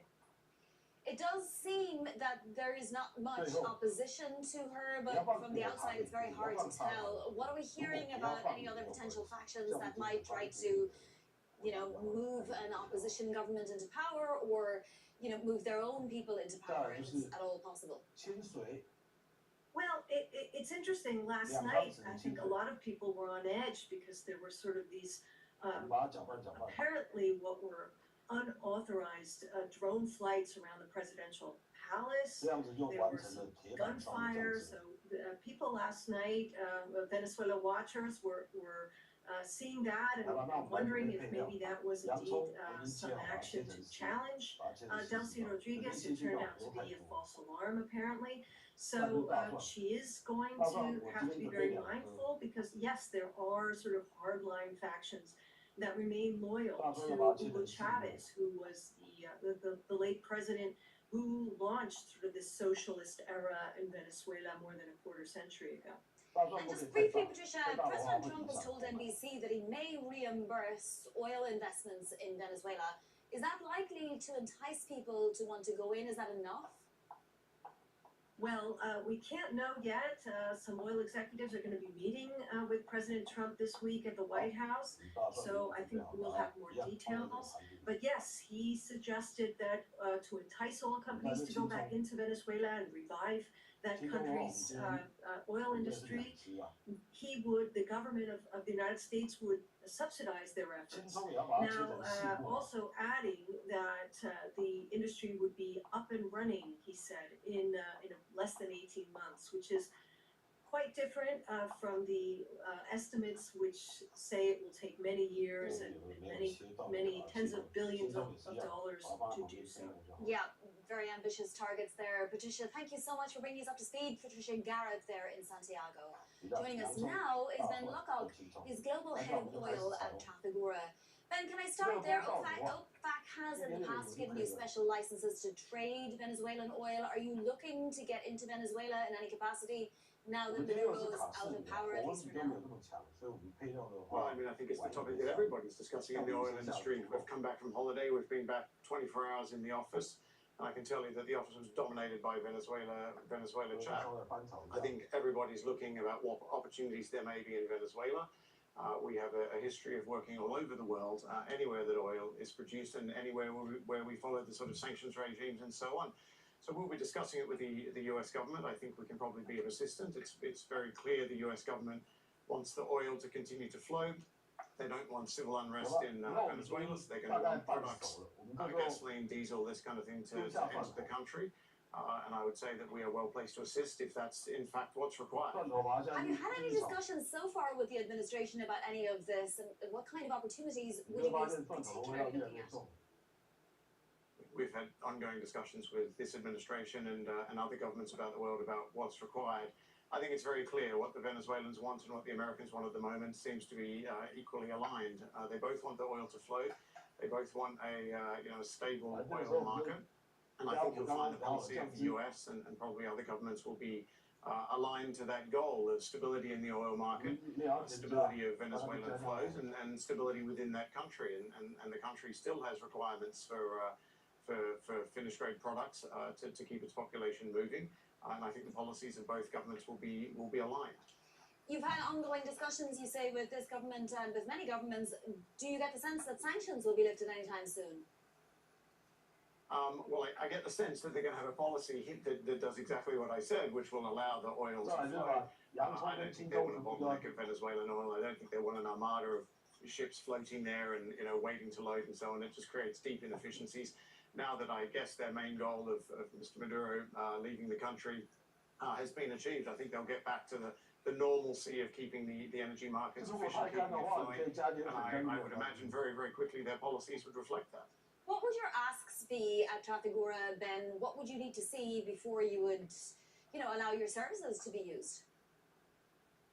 I mean, I guess that first and foremost is the safety and security of our people, safety and security who are on our vessels. We have an enormous fleet of oil vessels that are pretty useful in these kind of situations. So that's the first priority for us. And then it's the rules and regulations, right? You mentioned OFAC, there's sanctions and so on. So we've got to make sure there's a proper legal framework that we can operate within. There will be funds that have to be moved. Exactly how that works, the US government is well versed in all of these things, but it'll be a proper legal framework and the safety and security of our people and a high level of transparency of what's going to happen. Would you be fine with a Delcy Rodriguez government that looks exactly the same like a Maduro government, and would you need reimbursement from the US? Well, look, we're not here to dictate what governments are around the world and who's in charge. We don't have anything to do with politics, really. And with regards to the US reimbursing, I guess there's two parts to what they're talking about. They're talking about the immediate issue, which is keeping energy flowing both into Venezuela and out of Venezuela. That's a big logistics issue, and they've also got some legal issues around that will need solving. The second part that I know you referenced, Mr. Trump mentioning that you may need some reimbursing, this is more the upstream sector. This is going to take years to play out, and there will be some sort of arrangement made, I assume, mostly with the majors, probably American majors, the Chevrons who participates there at the moment, Exxons, etc., etc. And that will be a second problem, which will take months and months and months of negotiation to work out exactly how that framework works and how it's funded. But the reality is, Venezuela, for the entirety of my career, has been a very large oil producer. In 1998, it was well in excess of 3 million barrels. These days, it's closer to 1 million barrels. They're clearly going to try and increase production. Increasing production will take tens of billions of dollars in many, many years. There will have to be a framework how the people who invest that money get reimbursed. Now, the normal course of events is you'll be reimbursed through some offtake of the oil and some sort of profit share arrangement. If the American government wishes to assist in that process, then that will probably make it more likely to happen. How many additional barrels could Venezuela supply, say, this year? And then when would we get back to that 2 to 3 million barrel?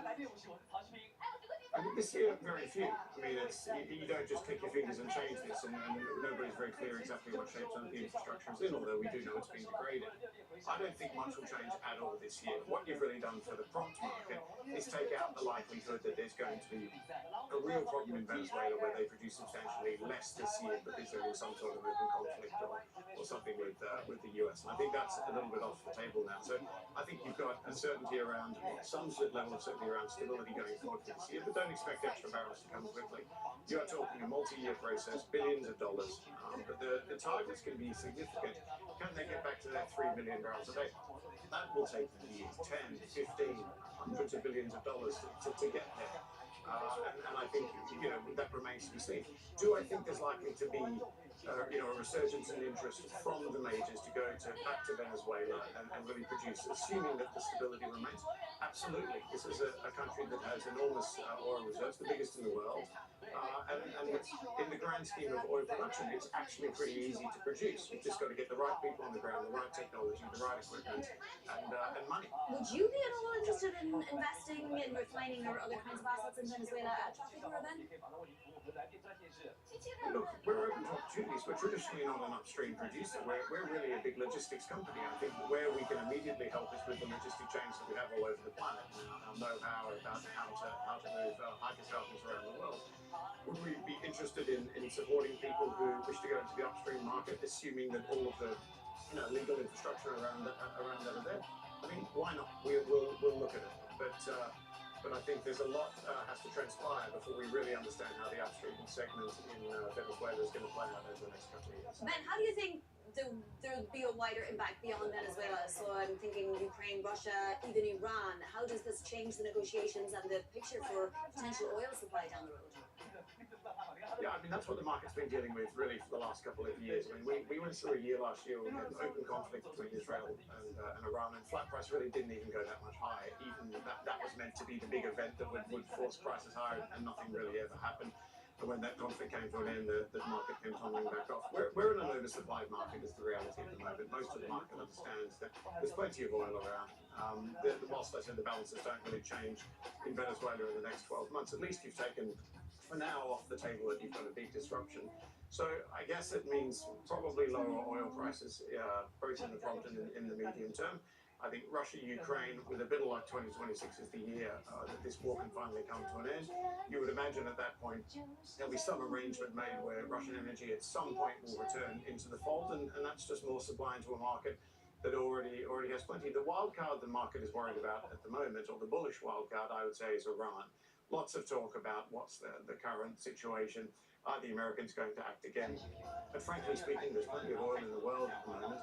And, absolutely a huge problem. I don't foresee significantly higher prices, almost regardless of what events happen with Iran, with Ukraine, and with the Venezuela that looks to be a bit more stable at the moment. Yeah, Traffic Guru, you've coined the phrase super glut for what you think the oil market is in this year.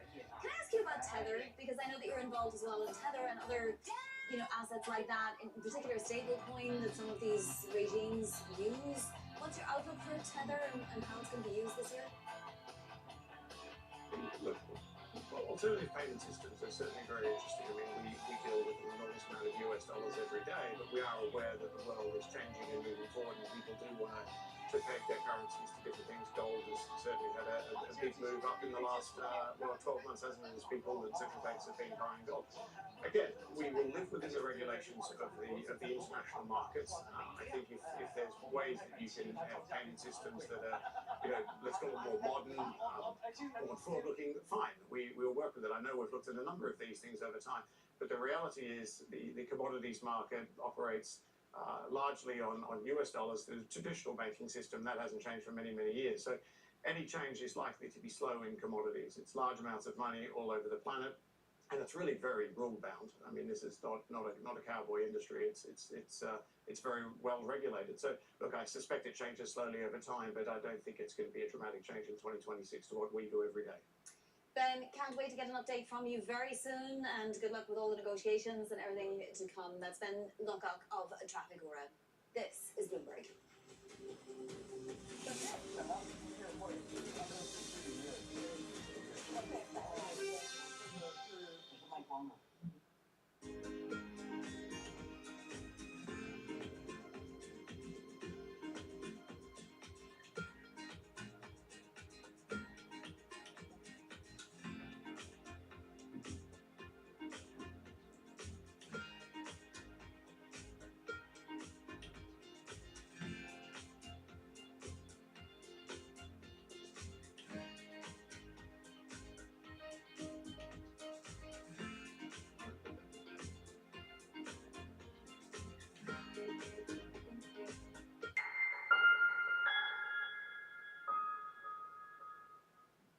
Key investors, top executives, global innovators. Join me for in-depth conversations with the biggest newsmakers on the day's top stories. The economy has been doing well. That does not tell you what the future is going to be. We are taking a step-by-step approach, a very systematic approach with India. This is a time to put a little more defense into your portfolio. Insight with Haslinda Anand, only on Bloomberg. At a time when policy in Washington is driving Wall Street, we draw a distinction between the rhetoric and the action, bringing you market-moving guests and original reporting. This is Bloomberg Surveillance. Get your fixed income fix. Watch Bloomberg Real Yield around the world right here on Bloomberg. Context changes everything. Trading day is about to start. stars. And you're already looking for that edge. The opening trade brings you everything you need to know as markets open across Europe. Let's talk about significant risk transfers to find space in their balance sheet. Hedging some of that risk. You could look at it the other way. Obviously, this stuff is risk weighted. I would much rather be long than be short. You're in a kind of sweet spot. Very, very strong alignment. 3 revolutions in 1. I'm Guy Johnson. I'm Anna Edwards. I'm Tom McKenzie. This is your opening trade. Every trading day, only on Bloomberg. 我们今天现场的组合就是这样子令人意想不到，我也很惊讶他们是代法收入。 Those are the Veris CPUs. Got 88 CPU cores, and the CPU cores are designed to be multi-threaded. But the multi-threaded nature of Vera was designed so that each one of the 176 threads could get its full performance. So it's essentially as if there's 176 cores, but only 88 physical cores. So these cores were designed in using a technology called spatial multi-threading. But the I/O performance is incredible. NVIDIA CEO Jensen Huang showing off the company's latest accelerator at CES in Las Vegas. Joining us now for highlights, Bloomberg Tech Europe anchor Tom McKenzie. Certainly sounded great, Tom, but what was he actually saying? What does this do for the world?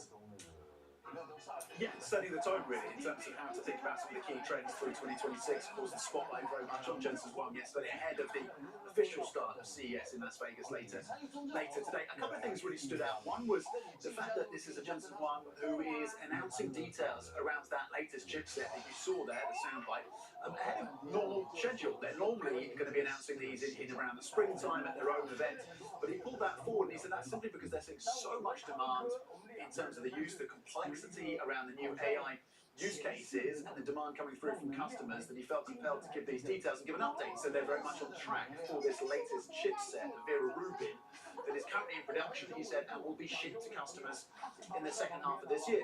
I think another key piece of the commentary, at least the press conference from Jensen Huang, was around that demand story. Just saying, look, we are seeing no letter in demand. That, in fact, was echoed by the CEO of AMD, Lisa Su, a competitor, of course, to NVIDIA, who also said they're seeing incredibly strong demand just in the opening stages of where this story goes. And he also had interesting takes on the China piece, and maybe we can get some more details on that. But this, again, was a Jensen Huang setting out not just the demand story, but also how the story evolves in terms of AI, a focus on robotics, a focus on embedded AI, and coming out with new solutions, new software when it comes to autonomous vehicles. So there was a lot, and I think it was the pre-announcement around some of the details of the Rubin, and some of that additional software and services coming to robotics, the industrial use cases, and autonomous vehicles. Well, certainly NVIDIA is higher in the pre-market. Now, interestingly, he also talked about the H200 chip, and we know there's been so much controversy about this. We're not even sure that the US can,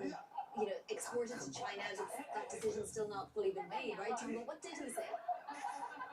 Yeah, that's right. What's interesting on this, I think, is that he said they're seeing strong demand from their customers in China for H200s. They have to have those licenses approved. He said they're working through that process. The licensing applications for those H200 shipments are in with the US government. And of course, to your point, the Trump administration has suggested that potentially they could sign off on those shipments. That could open up the market that NVIDIA previously suggested could be worth as much as $50 billion US. Yeah, fascinating. Tom, thank you so much. That's Tom McKenzie. And don't miss our special coverage live from CES, starting at 11 a.m. Eastern. Do tune in Friday as well for the next episode of Bloomberg Tech Europe featuring Will I Am. That's at 3:30 a.m. New York time, 8:30 a.m. in London. Coming up, President Trump has hinted oil executives to get ready weeks before the Maduro ouster. That and a look at what else is making headlines in your front page news next. This is Bloomberg.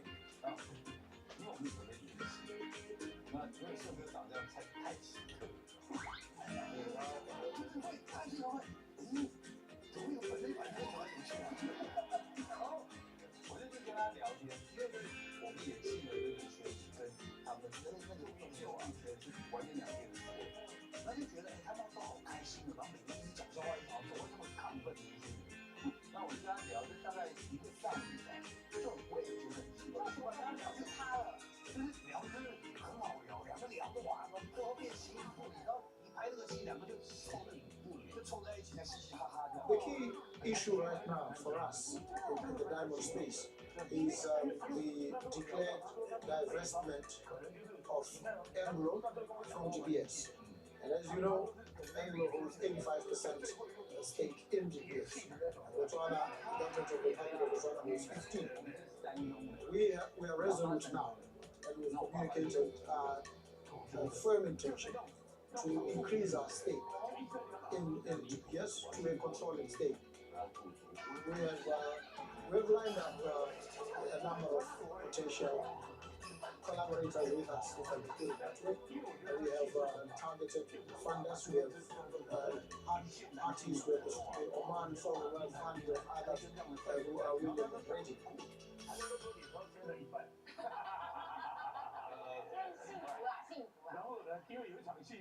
One of the biggest names in business choose Bloomberg Television?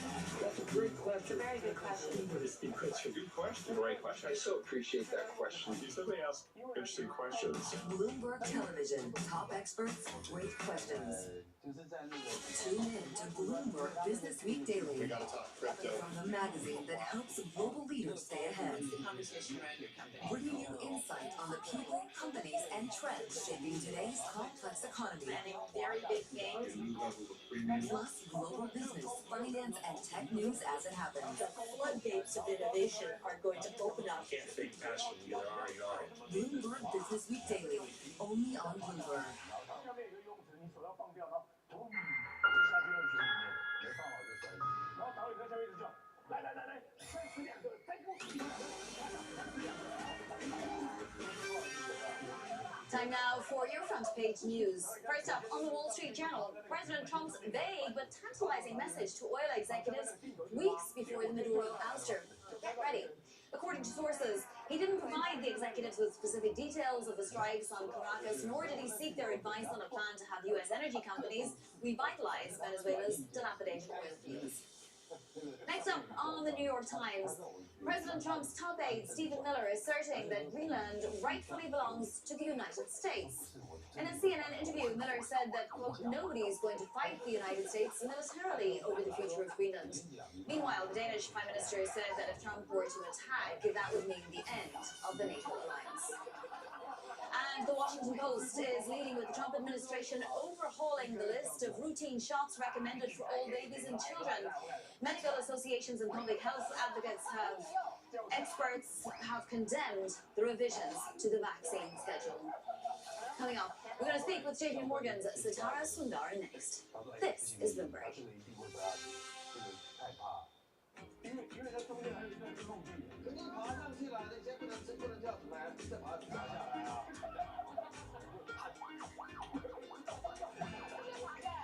不爬下来是住那里啊。鲨鱼。去鱼。就没有什么地。反正帅，奇怪哦，它巨高，只是在海上，这个时它是下去几十米，它完全是心态的问题。 你在这边画一条线，怎么走都不怕啊！对啊，你去那边画一条线干嘛？就是这种感觉嘛。后来呢，因为我们去一个宗教活动，然后他也来了，我有这些不能知道，对，然后再来了，他也很认真。那我是第一任的主任委员，我是第二任的主任委员。哇，这个也很妙的一种机会，这样就很妙啊，就好像上天冥冥之中安排我们两个。 就会喜欢做这件事。有时候我跟郑哥去记一下，我们去马祖，湄洲岛湄洲嘛，对，好像我跟郑哥笑，因为郑哥他是感应很深。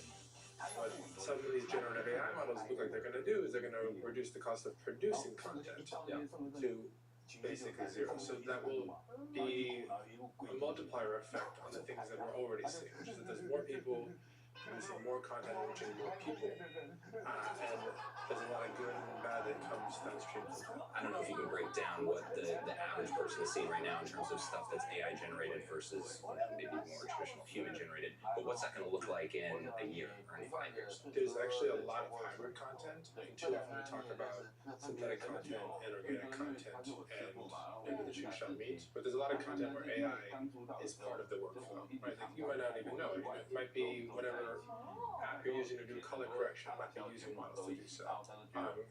Stamp tool on Photoshop in the old days to get rid of a pimple. Those types of things, but that line is going to be more and more blurred. So it's going to be a little bit less like what is organic content and what is AI synthetic content, and what the percentages are. I think it's going to be actually more in the middle than pure synthetic content for a while. But you will also see experiences that are purely AI. Right? You see this in the last 2 weeks with Vibes in the Meta AI app and with Sora 2 from Meta AI. So I think you're going to see both.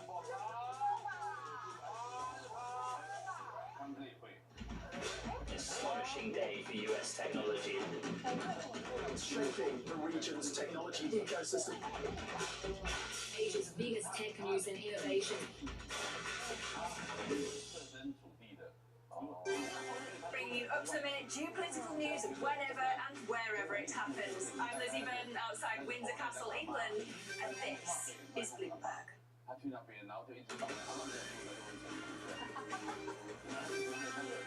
It's 5:30 a.m. in New York City. Good morning, I'm Bonnie Quinn with your Bloomberg Brief. Here's what you need to know.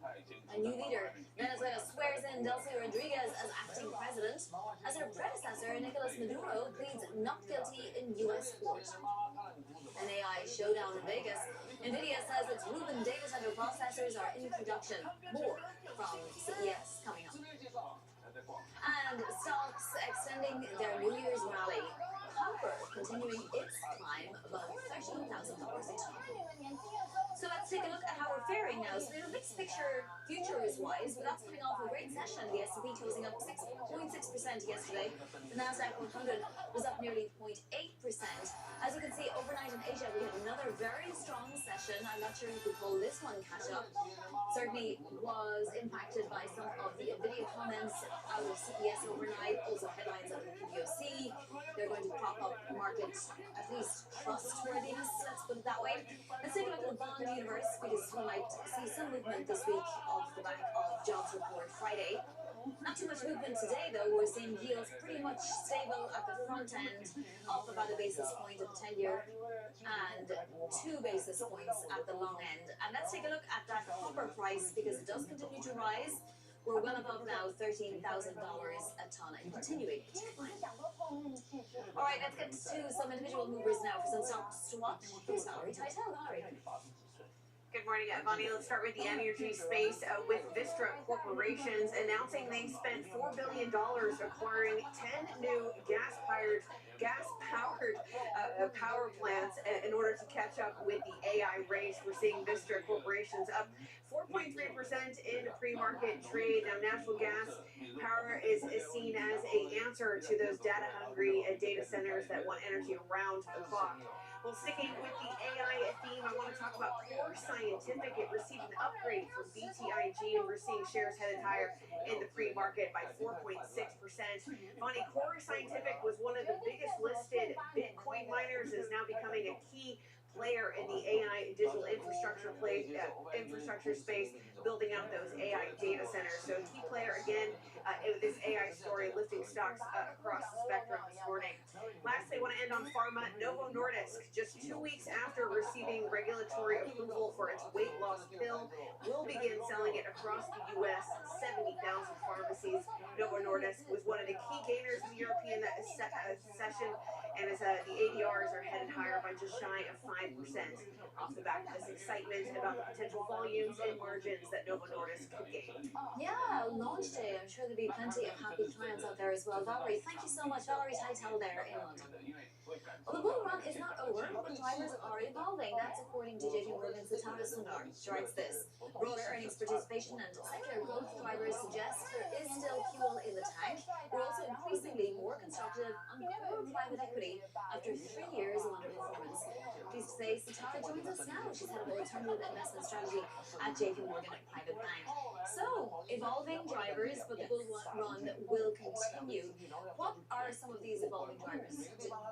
Dig a little bit deeper for us. Yeah, definitely. First, thank you so much for having me and Happy New Year. I think when we look at 2026 versus 2025, there are a couple of things that are similar. We think that artificial intelligence, even where we are in the cycle right now, is going to continue to bolster not just technology through semiconductors, but the CapEx cycle is still going to continue. So that's also going to support some of the AI infrastructure plays when you think about industrials and utilities.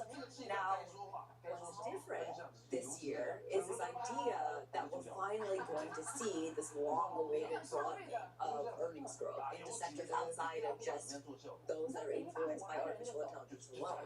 So if we think about that, when we look at 2026, we expect double-digit earnings growth for 7 of the 11 big sectors. And when we think about the sectors that we're positive on, financials is starting to come back into the forefront, not just the benefits that you would get from a steepening yield curve, but also the increase in capital market activity. Healthcare, after being in the doldrums for multiple years, we're starting to see revival in M&A activity, drug innovation, especially as patent cliffs start to become more and more of an issue over the next few years. But then separately, truly, when I think about the beneficiaries of a broadening of earnings growth, that's not just a public market story. That is truly a private market story as well. And when you think about the median buyout manager, at least within the United States, that has had a tough time versus the S&P 500, the Russell 1000 growth, and even some of the smaller cap indices over the past few years, given this AI-fueled rally within the hyperscalers that exist primarily within public markets, that broadening earnings growth story should set up well for core private equity managers this year. Definitely want to talk more about private equity in a moment, but I do want to ask you, every time I had a sort of a CapEx announcement, the market wasn't quite sure how to take it last year. So, you know, is that going to happen again this year? If you get more CapEx announcements, or do we need to see the spending, you know, happen, and then for there to be a positive impact on the bottom line? The ROI needs to be there this year. I think that your point is a very good one in the sense that we're moving towards a market cycle. We're not 3 years into a cycle. We're moving towards a period of time where we need to see, and markets need to see, and investors need to see that the capital that's being put to work is actually impacting profitability. But interestingly, research is a little bit mixed on this, but there are some studies that show that those who are AI-forward companies have actually been growing revenues at about 1.7 times those that are not incorporating artificial intelligence into their ecosystems. So we're already starting to see the impacts in real time. But yes, I do agree that the return on investment and profitability is going to be critical, not just for justifying the CapEx expenditure and dissuading people from viewing that AI is a bubble, which we do not believe, but also to see an increase in adoption rates for enterprises. Now you talked about core private equity. I mean, does the great time start now, or are we going to build up to it? And why should the time be turning for core private equity? Yeah, I think there's two different fundamental drivers, and I tend to bifurcate it. One is what we're seeing in capital market activity, and we're starting to see IPO volumes and windows start to open up, and we expect this year to be a strong year from not just IPO activity, but M&A activity as well. Part of that is due to the sentiment starting to improve within markets, but the other part of that is resilient economic growth and easing financial conditions. Historically, easing financial conditions has been positively correlated with increase in deal making. And then two, it's the underlying fundamental drivers at the end of the day. Core private equity, in a similar way to how we underwrite companies on the public side, it's a earnings growth story. And I think what surprises people, and sometimes even surprises me, is that if you look at the median private company, it's actually grown earnings at 11.5% over the past decade, and we expect that to continue and accelerate this year. Will there be themes within that though? So core private equity that's been involved in, say, the energy transition, or yes, you know, the AI energy or the data center universe, will they have better luck this year than some of the others? Yeah, I think that when we think about opportunities moving forward, there's 3 buckets. The first is what you just mentioned, artificial artificial intelligence. The idea that we're moving from the infrastructure and starting to broaden into the application layer. 95% of software companies are within private markets. If you want to get access to the application layer, which could be a $6 trillion opportunity by 2030, that only exists in private markets. So that'll be a strong bolster and support for earnings growth moving forward. But separately, when you think about healthcare innovation, 70% of drug innovation actually happens through M&A. Big pharma companies kind of buying these small and mid-cap tech and biotech companies, and that drug innovation primarily happens within private markets. And then finally, the security thing that you mentioned, when you think about energy transition, supply chain security, and defense technology, there's a lot of innovation that we're seeing within venture capital and growth within that space. How careful do private equity markets have to be, though? Because just as public markets are built on trust, there's a lot of trust that's needed in private equity too, and if that goes away, then we could have a problem, right? So you don't want to go to somebody with a deal, the market is not ready for it. So I think there's a couple of ways that I would think about that. One, in a similar way to how we think about public markets, and the idea that active management is critical in a public market environment that is becoming increasingly concentrated. Similarly, from a manager selection perspective, what we're seeing within private equity is that the industry itself is not stagnating, but it is stratifying. And what I mean by that is we're in a changing macroeconomic environment, especially post-GFC. When you look at private equity managers post-GFC to kind of call it pre-2022, about 50% of the returns were due to multiple expansion and leverage. That formula is going to change moving forward. Because we're in a period of time where rates are going to be higher, inflation is going to be higher, and while economic growth is going to be strong, it'll probably be closer to potential. So that operational know-how, those that can actually leverage artificial intelligence to increase profitability within those underlying companies, that operational improvement to improve underlying earnings growth is going to be critical for private equity managers moving forward. Sitara, thank you so much. An optimistic view to kick off the year. That is Sitara Sundar of JP Morgan Private Bank. Now to other top stories trending on the terminal this morning.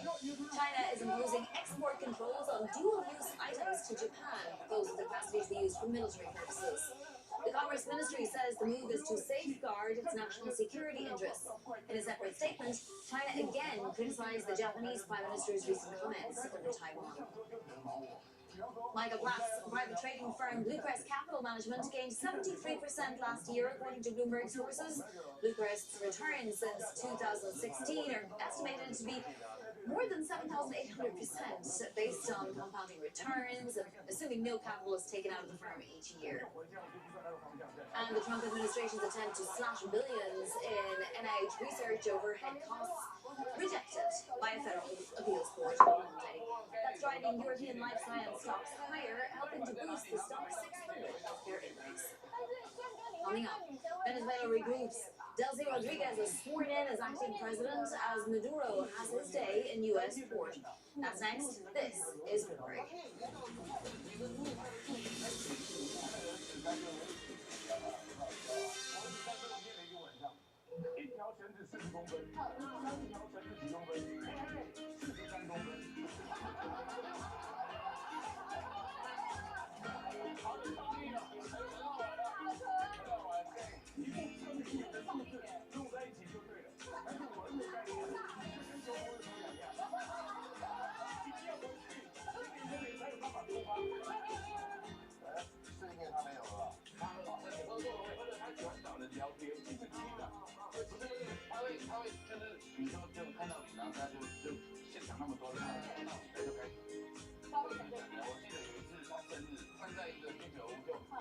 Welcome to the world of decentralized finance. Why is it that NFTs have not recovered in the same way that some Bitcoin has? Bloomberg is covering all things crypto. It's a pretty spectacular story. This is the future. This is the 21st century economy. The transactions. It snapped up nearly $1 billion in Bitcoin. And the technology. We need to build a digital orthodox that gives people financial freedom, and that's a wonderful thing. That's extraordinary. We ride the wave that is Bitcoin. Bloomberg Crypto, Tuesdays only on Bloomberg.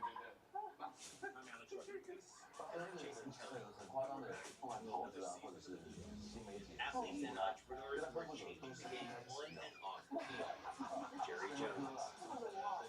那这也是他更好，他更方便，因为我是赛打，杀气为主，我们小东西有杀气。哎，赶紧来看一下，来，喂，真拿来，真拿来，就买酒，对，哪种针灸的？你们要用一句话形容对方，你们会说什么？我觉得他是学子跟领袖的风格，学子加领袖。的确是哎。郑哥给大家在荧幕上感觉郑哥是一个谐星嘛，然后很会搞笑。可是他私底下他其实是一个领袖。你看以前他在石头家族的时候，对，被他们抓去训练的。我听说他很凶的，可是他分享过，他是严肃的，他就是很。Good morning, this is Bloomberg Daybreak Europe. I'm Lizzie Burden in London, and these are the stories that set your agenda. Taking you from the U.S. market's close to the overnight session in Asia, we'll walk you through what you need to know to kickstart Europe's trading day. Live from our European headquarters, we bring you the day's top market-moving stories